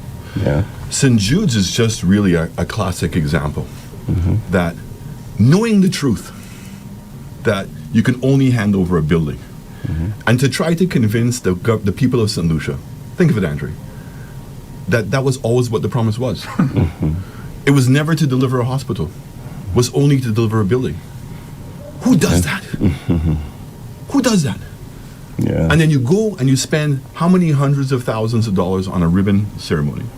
And the following day, was the hospital open? Were there any doctors that were there? Were there any functioning part of the building? And the answer is no. And that flies in the face of what they were saying when they were in opposition. They were telling me, oh, you're fooling the people when you wanted to go to the brand new building. Because all we needed was chemical and some paint. Alva Baptist. And that we fooled the people. We should have never gone to the new building, notwithstanding that the United Workers' Party paid independent professionals, and paid them to do a proper study. And everything that they said in that study, right, has come to fruition. They said, Mr. Chasney, if you proceed with the hospital, the old building, the 80-year-old building, and that's in 2017, at minimum it's going to cost you $100 million. But there was a caveat, a but. That's based on an assessment of the electricals, the plumbing, the sewage, and also whether it would be structurally possible to get the hospital certified because of the narrowness of some of the hallways, the height of some of the roofs. Here we are. But we $300 million later, think of that. And Dr. Anthony said it himself, that Steve spent $30 million, he spent $120 million, so that's $150 million between the two of them. It was already spent on an 80-year-old building. And this government has come in now and added another $300 million. $447 million. Do you even know, has anybody told you how many beds are going to be there, Andre? Okay?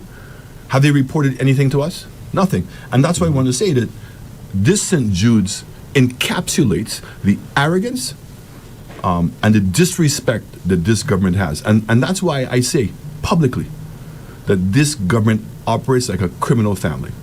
They extort people. They've allowed the price of gas to remain higher than anywhere else in the OECS. Correct? And the 2.5%. They imposed a 2.5% tax. They did not subsidize the cooking gas to the extent that they could have. They allowed inflation to eat into the people. Every day that you're paying for a gallon of gas. You forgot a big one. They double the price of my loaf. Correct. And every day that you're paying that, that's extorting money from you. That's what that is. That's taking money from your pocket that was absolutely unnecessary to put in the state's coffers. Right? The second thing is the intimidation. Richard Frederick has been a constant mouthpiece for the Labour Party, attacking women, attacking the people of this country every day. Every time that anyone opens up their mouth to say anything that's opposing this government, they're immediately attacked. Okay? And the last one is they're lawbreakers. The CIP report is not something that you should do, The CIP audit report on an annual basis is something that you must do. You see what I told law. you, Andre? I didn't mention that one. By law. The economic fund. So when the money goes into the CIP, the CIP cannot spend any money other than their immediate expenses. The money is supposed to go into the economic fund. In 5 years, there's never once been a public audit that's been done, which is required by law. By law. The things we see going on in the police force, in the levels of intimidation, right? The decisions to disband the K9 unit, bring back one, and then the K9 unit gets killed. And up to today, we don't have a report. So the people of this country, the only way that you're going to protect your CIP money, which is of almost $2 billion US, is to vote United Workers' Party. Correct. Because if Labour Party were to win, I can guarantee you, we will never find out anything, and nobody's going to hold anyone accountable to get our money back. I ain't talking about no legal pursuits or that. I'm talking about getting the money back. That's what I'm focusing on. The GPH deal will become institutionalized. If United Workers' Party is elected, we have a chance of recovering our port, or at least, worst case scenario, negotiating a substantially better deal than we currently have. If you don't put United Workers' Party in, the money is for NLA. Now it's $110 million that they borrowed. $1 million EC a month to repay the loan for 15 years. That money is... Okay, could you stop for a moment? Andrea kept, when I'm here, saying $80 million. You said 110 million. That's because of the Olympic pool. The Olympic pool. Some more money was taken. Now that's important. And that's make the situation worse. Anyway, I don't want to interrupt you. Yeah. So you say you're not going to get that money back. The situation with health. The government, it's not to say like the Labour Party was new to government, you know. Musa, Kenny, Philip Pierre, Ernest Hilaire, Alva, all of them were there, but Musa in particular. So you're telling me you've been in government for 2 terms before, correct? Yeah. No, 3 terms before. Right? 2 terms from 1997 to 2006. Musa was never from 97. Okay, but he came in 2001. All right? They've been in there for multiple terms. 4.5 years has gone by. This great universal health care that you're talking about, you can't implement it. And even the part you implemented, you lied. You deliberately deceived the people of this country. You told them anybody over 80, correct? Yeah. Covered for free. Stephen was just talking about a 94-year-old who was showing him a bill that she needed assistance with.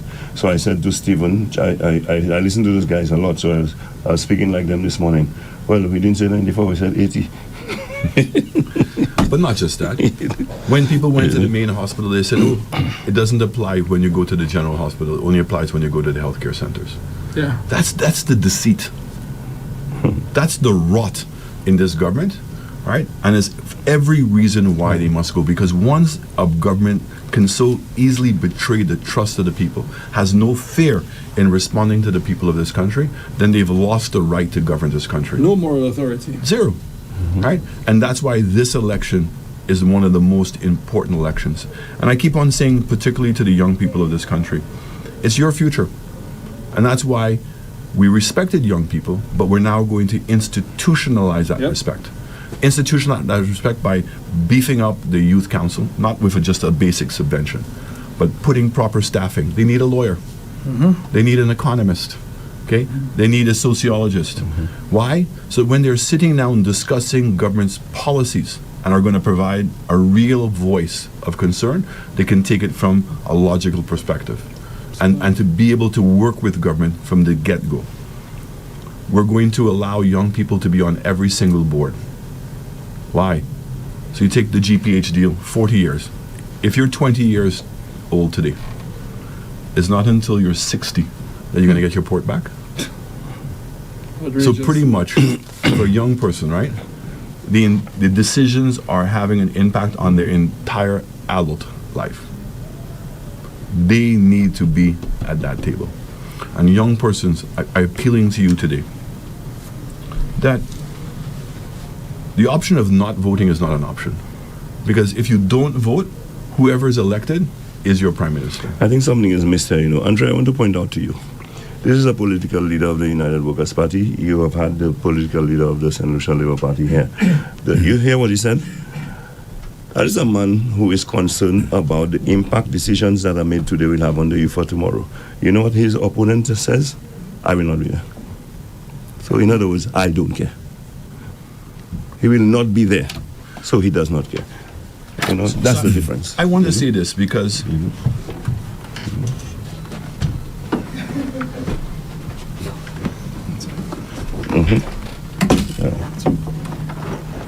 Yeah.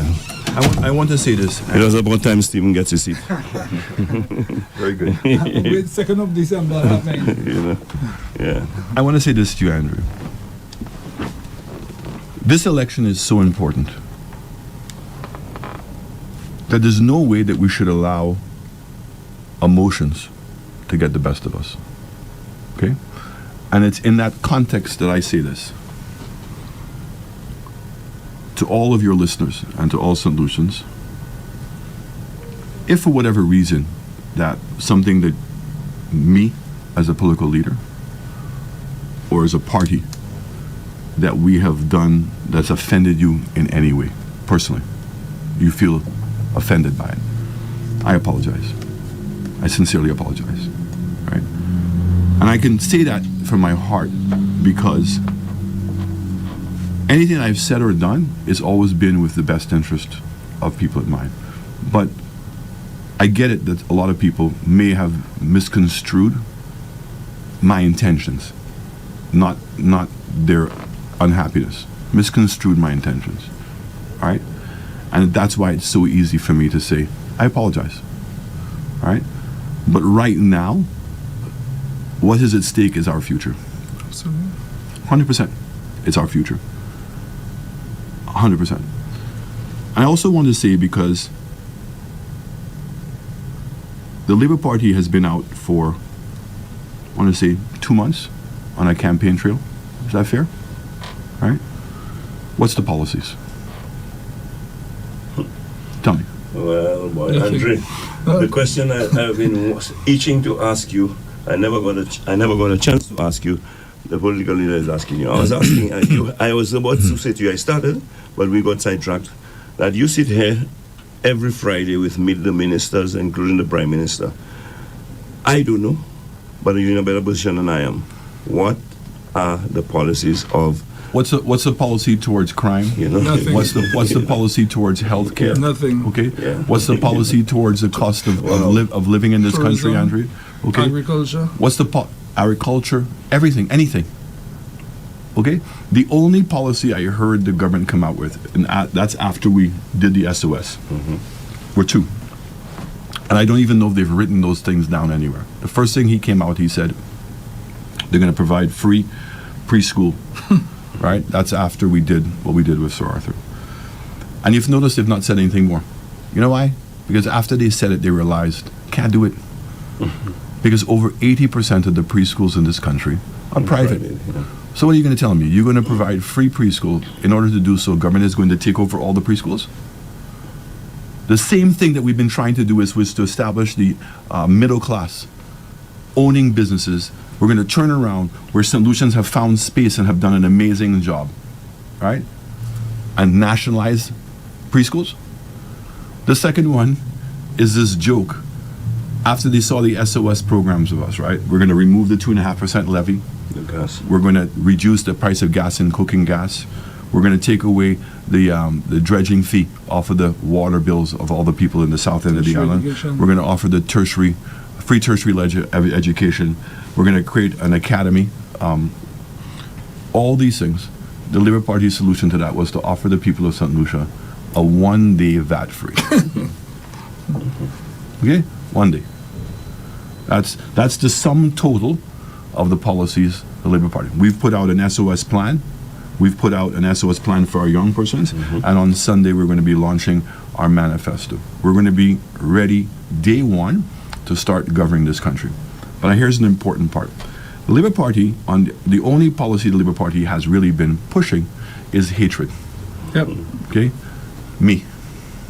That's it. I can't change who I am. Andre can't change who you are. All the circumstances we were born into was not of my making, was not of your making, but it's what you do with it that matters. So I want to ask you, I want to ask your listeners, can hate put food on your table? No. Can hate solve the crime problem in this country? Never. Okay? Can hate develop the country? It cannot. And this is why we hear about yellow's the code. Yeah? And every code can be unblocked. And the reason why the Labour Party cannot unblock the code is because the code is love. Yep. I can genuinely say that. I'm not going into this thing with hate in my heart. I'm not going in with revenge. Revenge is only for one person, that big man up there. That's the only person. All the things I cannot control, I don't get involved in. But there is genuine love, not only from my heart, but you see all my candidates, nobody has any anger. Nobody's seeking revenge on anyone, right? All we want is love. We see that St. Lucia needs love now, more than ever. Our families need love. We need to respect each other and love each other. We may not agree, but we still can love. You know, last night, Andre, you would have been so proud. We did something very unique with Lady Lee, and we walked into Bruceville. We didn't drive. We walked. Where is that, you said? Bruceville. Oh, Bruceville. Okay. We walked. And I want to thank the people of Bruceville. So when we came in, you can imagine people start taking out their red flags and their red shirts, and it was fun. And then there was a point at the meeting where it started getting a little bit intense, right? And we played One Love, right? Bob Marley. And my guys all embraced them, held up their flags with them, and said, "Boss, we may have differences. I'm not going to hate you. I love you." Right? And that whole thing calmed down. Lady Lee then took some kids off to a side, right, and started having a little session with them. And I want to thank the people from Bruceville, right, and even some of the hardcore Labour Party supporters that came out after me. Respect, because we went in there, right, to promote our message and our campaign, but we didn't go in there for hate. We're not going to bring ourselves to that. And that's very, very, very important. That one, I am not so high and mighty that I cannot apologize. Because even if I may not have made a mistake, but people believe I made the mistake, I must accept that. I must accept that as a reality. But I don't want that to be the reason why people don't vote. I want people to look at what the facts are on the table right now. We have a government that has gone rogue on us, has disrespected every single person in this country, is acting like if they are a mafia. It's exactly what they're trying to do. And our future's at stake. It cannot be that we're going to go into an elections on things like the CIP. We still don't know how many passports. We only know what the contract says. The contract says 36,000 passports, 6,000 files, 12,000 files. Okay? That's a fact. Up to now, the government can't admit that. When I brought up in the House and I said that you all lease the port for $1, what did Ernest Lair say? No. It took me in opposition to produce the information. That's wrong. That is wrong. Because the information is there. They're the ones who should be disseminating it. It should not have to be the opposition to, by chance, find a document that shows that they lied. And even when I had the document, he challenged me to see if I had the document. And we proved it. So why would you be getting $6.50? You're in control of your life. Give away now the $6.50. Allow them to now get $12. You get $2 and they get 10. So that's $10 million US a year, Andre. For 40 years. $400 million US. Gone. For 19 million or whatever. Okay? The $400 million that was being spent at St. Jude's. Reno Gajada said the following. He did a documentary. He paid for the documentary. And in his own documentary, he said that they were so in a rush to complete the hospital that he flew the stuff in instead of bringing it in by ships. And he said that he spent so much money on flying it in, yes, that he could have bought British Airways. Not my words, his words. He also said in the documentary that at this point, money doesn't matter.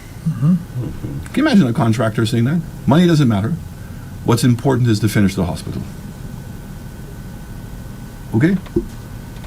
And then he stands up at the podium and looks at the Prime Minister and says, "Mr. Prime Minister, we did it." Did what? After you spend all of that money, of which you have not accounted for, there's no hospital. So what did you do? Did they pull one over on the people of St. Lucia? Did they both make money? Because we certainly didn't get a hospital. And all this money was spent. Vesique Road, who's building it? Yeah. No bill Who's of the donor? quantities. Richard Frederick said that it was $240 million that the government earned in CIP. Did you hear him, Yep. Andre? No. You didn't hear his statement? No. I'll send it to you. All right, $240 million. Where's the records of it? So let's think for a moment. The 2.5% levy is supposed to be collecting $40 million a year. And look at the problems it's creating in cost of living. You mean to tell me the government could have taken $40 million from the CIP and paid that and given the people the relief?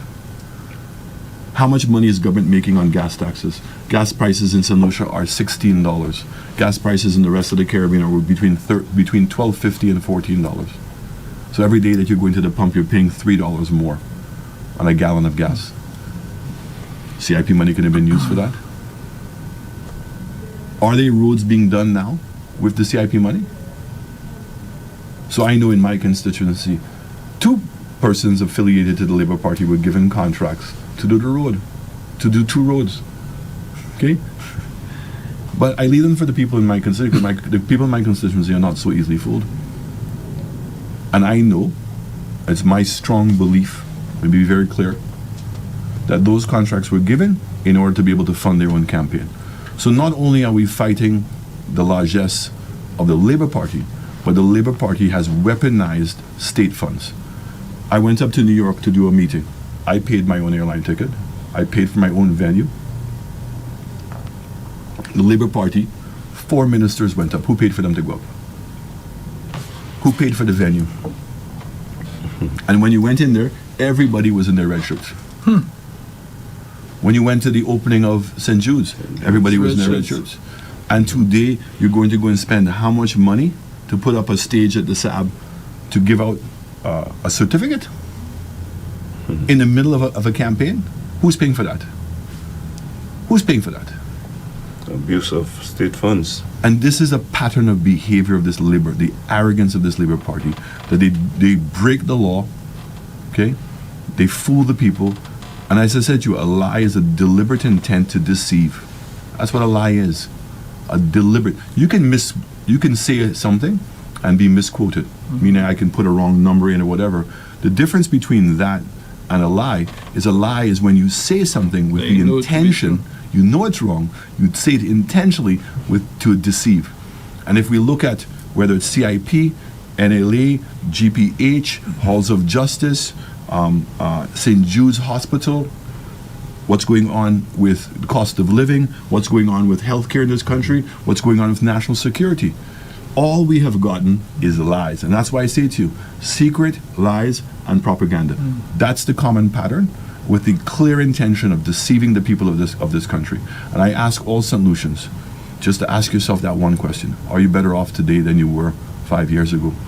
Well, you see, on the issue of lies, I think you don't need to convince us here. I have a show where every week without fail, I highlight some of the lies of the government. And the lead person there is Philip J. Pierre. Now, the only person other than myself who knows how much Philip Pierre lies is Andre Paul. Because he has actually been witness to some of them, And you know what the guy did to Andre? Told a lie. Andre exposed the lie, tell the man, look, man, but you actually said that. He watched Andre until Andre still lied about it. After hearing the recording of it, he still lied about it. So Andre knows what you're talking about. Right, Andre? Well, look, I just want to thank you, Andre. I want to thank your audience, because I don't want to take any more time from this young man. I'm very, very proud of the new candidates we've brought in. And as I said to you, we're ready day one, job ready day one. I mean, when you think of the experience that Stephen brings to the table, a person like Titus Prevost and Tommy Descartes, a person like Benson Emile, right, from Denry South, Ben in the Den. This guy was the permanent secretary during COVID, right? He did a Herculean job. Permanent Secretary of Health, yeah. Right? You're talking about my good friend Elijah, who's been a school teacher for 18 years, could have moved on and dedicated, and particularly dealing with kids with special needs. Laura Jean-Pierre, Lady Lee, Marcella Johnson, the Tiger Woman, I call her. Here's a lady who has been a banker, has been a business person, been a mother, and she's well-rounded. and she's very focused. And what I love about her is her tenaciousness in wanting to represent the people in Gros-Islet and to continue the good work that Spider had started. But she's going to be tenacious, and she's not going to be intimidated by anybody in our government. She's warned me, which I'm fine with. So I'm very excited. Then you have the experience of Guy Joseph, the experience of Dominic Fede, who's really just risen by leaps and bounds. Herod Stanislaus and Bradley. No, Bradley. I mean, this thing of going on to try to convince people that Bradley somehow wants to defect.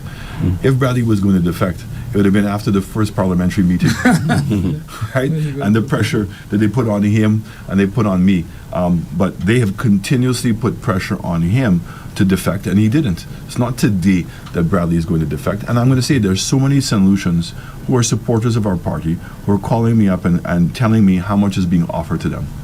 And they're saying some of them are taking the money and are going to vote them out anyway, and some of them are saying, I'm not accepting your money. Now, when a government gets to the point of that level of desperation, that you can't offer any policies, you have nothing to show that you've done for the last 4.5 years, but somehow monies that are mysteriously, because remember the Prime Minister said he's a mystery, it's not only he's a mystery, it's how this campaign is being funded is a mystery, right? And to use that as a weapon against the people of this country. And I think that solutions now see better. Stevenson King, what can I say about Steve that people really don't know? Steve said he was a patriot. And all along, we all knew, but some people wanted to deny it, that thing had already been mixed up. From the beginning, Steve didn't go into that campaign and all of a sudden found himself in collusion with the Labour Party. He started off in collusion with the Labour Party and said his best chance to win is to go up as an independent, take Flabo votes and get the Labour Party supporter votes. And we see what's happening now in Central Castries with Richard Frederick, and now that Stanley's come in. And I want to make it very clear. The United Workers' Party is not involved in Stanley's campaign at all. Stanley has said it himself. What did he say? He's a card-bearing member of the Labour Party. Okay, forget about what Stanley said. The Prime Minister said the last time he checked, Stanley was a member of the St. Lucia Labour Party. He does not know if he has paid his dues, but he is a member of this. The Prime Minister said so. So nothing to do That's with the us. leader of the SLP. Okay? There is more disunity and division in the Labour Party than ever before, because there are too many cocks that want to be the boss. They're all eyeing the top, whether it's Sean, whether it's Ernest, whether it's Alva, okay? All of them are wanting to be the top guy, the top gun. And part of the reason why they're refusing to let Richard Frederick enter, because they know he wants to be the top as well. Yeah. 5 years gone by. That's why when I was in the last house sitting, I said to Richard, I said, boss, tell me something. You are going up in Castries Central, and the Labour Party is telling their supporters to vote for you. Stanley is a card-bearing member of the Labour Party. Has contested election for the Labour Party. Right? So how's that going to work? I said, but I'm going to tell you what's happening. The same thing that happened to Joachim Henry, the same thing that happened to Virginia, because they sit on either side of him. Your turn is coming. Right? The Labour Party does not want to fire Richard Frederick. They don't. They want to, but they're afraid of firing him. Afraid of firing him. Okay? Yeah. Thank you very much for that. They want to, but they're afraid of firing him. Yeah. So what they have done is they've concocted their own thing, right, to make him lose at the ballot box. Yep. Right? And solutions, Kenny Anthony told you, never be surprised what happens in politics. But United Workers' Party, we've given you the SOS. We've given you a youth SOS. We're going to give you our manifesto. And most importantly, we've brought on 12 new candidates that all have something to contribute to this country. None of them are hungry. Okay? These are well-established people by themselves. They've made successes of their life. I mean, Lady Lee was, I'm sorry to tell you, the rating showed #1 show. Right?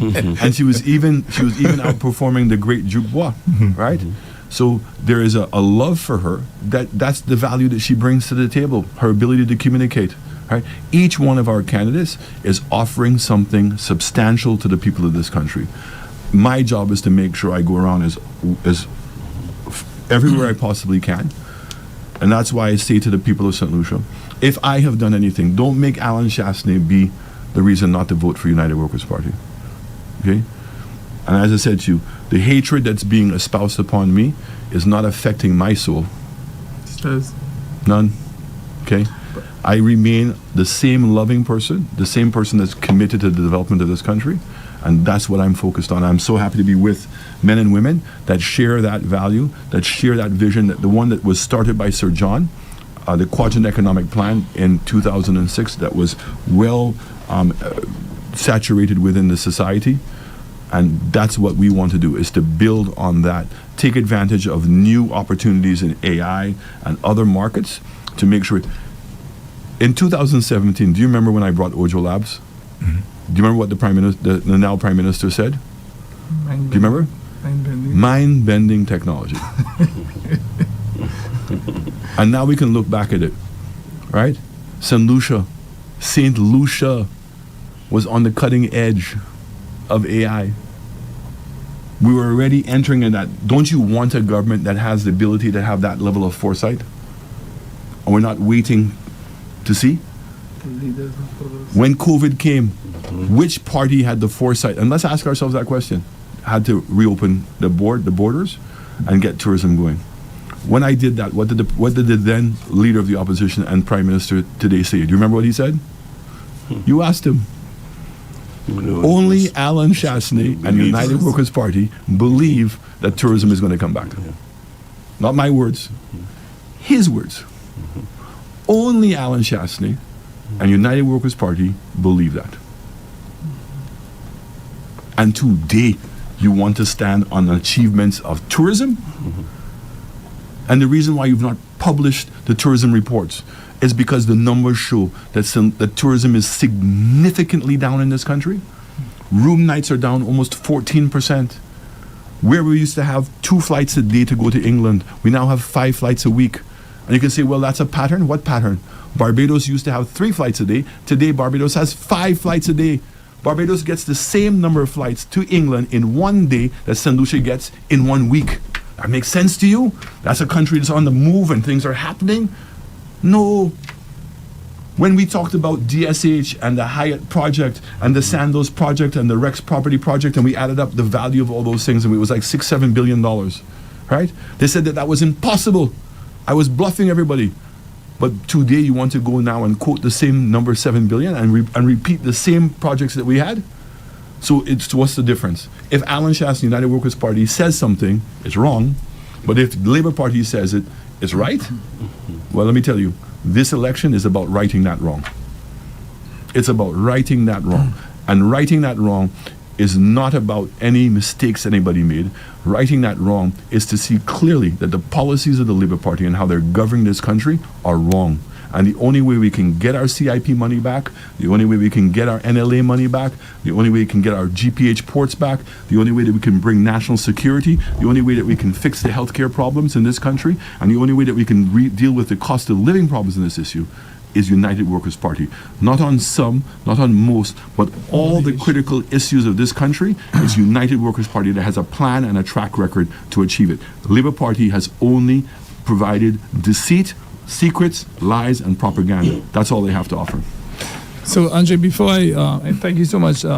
But we have to wrap up. I know, I'm just going to wrap up. I want to say something to Castries North. Castries North, you have a choice. You have a choice between a leader who has failed you, who has not delivered on your expectations, who has betrayed your trust, he's betrayed your confidence. You have a parliamentary representative who has not fought for you for cost of living, for healthcare, for education, for infrastructure, for sports, for the youth, for housing. He has fought only for himself. You have a minister in Stephenson King who has been a failure in infrastructure, failure in water supply with responsibility for Wasco, and a failure with responsibility for the 4 ports. We know the ports are in the worst condition they've ever been. So he's been a bad parliamentary representative, he's been a bad minister, and he's failed you in terms of integrity as he's betrayed your trust and confidence. You have a choice between him or a new future, a better future with Stephen Favre, someone that you could trust, somebody who will work hard for you day and night to deliver on the things which were promised and more. So I ask you on the 1st of December to vote for the United Workers' Party, and I'm speaking specifically to the blue wave.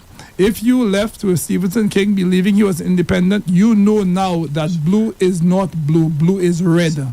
Blue is not blue. Blue is red. So if you're with the blue wave and you want to come back home to United Workers' Party, come back to the party, the only party which has brought meaningful progress and development to this country, and you come back to the party which will continue to develop this country. So I ask you on the 1st of December to support us, support me, Stephen Favre, as your next parliamentary representative for Castries North. Okay, Mr. Yes. Matut. I rather suspect that next week, Thursday, is going to be the last meet the opposition / company meeting. Yeah, That we'll be- right? We'll have to find a new name for it. No, we'll just move to Friday. That's right. That's right. I like that. Yeah. So, We'll just swap places, okay? okay. So we'll Yeah. just make sure that we take over the Friday so we continue that program. all right. Okay. All right. Yes, and but So- you know, So the 1, 2, 3 witnesses, right? that's right. Okay. Good. So, Andre, let me just say this as we end. I want to say in your presence, political leader, Prime Minister in waiting, thank you for giving us hope. And by that I mean you have put together, with your visionary leadership, a formidable, amazing team that is inspiring and drives confidence and gives St. Lucians hope that there is in fact a better future.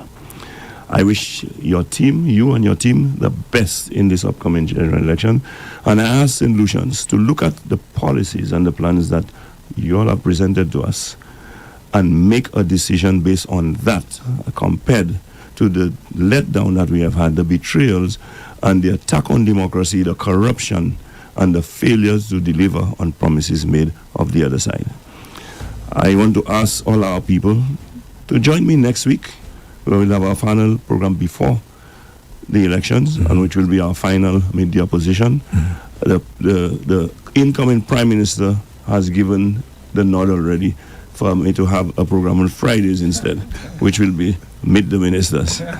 And so I just want to say here, we have a few days left.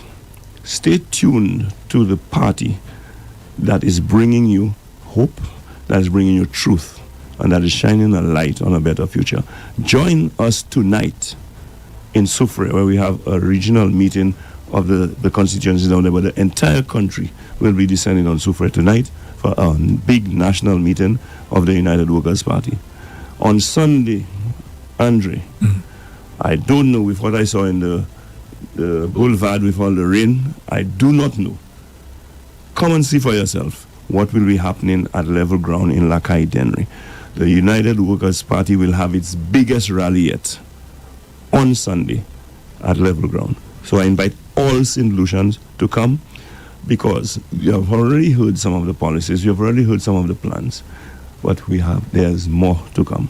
Let us come and hear as they unleash their manifesto to the people of St. Lucia. I know that in itself will give us some reprieve already before the elections. And I'm sure if you don't already have compelling reasons to vote for the United Workers' Party, when you leave Lakai Dennery, you'll have even more reasons to do so. I finally want to close by saying, sir, a very happy birthday to you. I know that's not the first thing on your mind right now, but I will not pressure you for my drink. After the 1st of December, after the 1st of December, you know, you'll have to tell me what is your off day as Prime Minister, and then we will celebrate that birthday. Thank you. I just want to say thank you to Spider. Spider has been absolutely amazing as our communications person in our party. Absolutely. I don't think there's anybody who's done it better than what he's done. But it's been the sincerity and the consistency in the message that he's bringing out. I really want to thank you very, very much, and I'm looking forward to working with you in government so we can continue that great work. Yeah, I've been working with Andre for Yes. months. Up to now, he has not caught a lie. He has not caught a lie like he does with the other guys. And I want to thank myself for giving you extra time today. Well, we thank you for that. And I want to thank Andre for playing devil's advocate. And some of my listeners get upset about it, but it is important. Like I say to them sometimes, the questions Andre asks me, he knows the answers, but he wants to bring out the answers for the benefit of our listeners. And so I thank him for that. And, you know, as anything else, Andre, you know, we'll be seeing a lot more of each other. I hope so. When our new government is in office. Well, Andre, could you give me an early present for Alan Chasney? I need your vote. I need your vote. Unfortunately, I'm not voting in his No, constituency. for me, Class 3 is not. So thank you for your vote. Thank you for your confidence, Andre. Okay, gentlemen, have a nice day. Thank you very much, and have a good And day. happy birthday again. Happy birthday. Thank you very much. Look, I'm going to be having a birthday party at in Angers before we head off to Soufrière. So I'm looking forward to doing that and celebrating my birthday in my constituency. And you know, it's incredible that I'm going to go tonight to Soufrière, which is where I started my political campaign. I remember. And celebrate my birthday there with them and to support my good brother Herod Stanislaus. You know, Soufrière is going to come home. And I want, you know, your listeners to know that. You know, the visual of all those big meetings Labour Party was having, right, is just that. And I think that the meeting in the Boulevard proved to everybody that St. Lucia United Workers' Party's base is very much there, and that base is now widening. And for those persons who didn't think that we could come back from 15-2, I kept on saying to you, it's not 15-2, it's 13-2-2. And not only that, we got 42% of the votes. We actually had more votes, Andre, in opposition, 37,600, than Labour Party had in opposition in 2016. Can you imagine that? But we only got 2 seats. So there are 5 seats, in my humble opinion, that we should have won that we didn't win. We lost those 5 seats by 900 votes. 900. United Workers' Party can win and will win this next election because this Labour Party has betrayed the trust of the people of St. Lucia, and they don't deserve to be re-elected. Okay, gentlemen. Okay, thank you, Andre. Have a nice day. And to all our listeners, have an enjoyable weekend. Until next week. St. Lucia, listen closely. The winds of change are calling. Our people deserve more than struggle. We deserve a future built on dignity, fairness, and hope. Universal health insurance, so no one is left behind.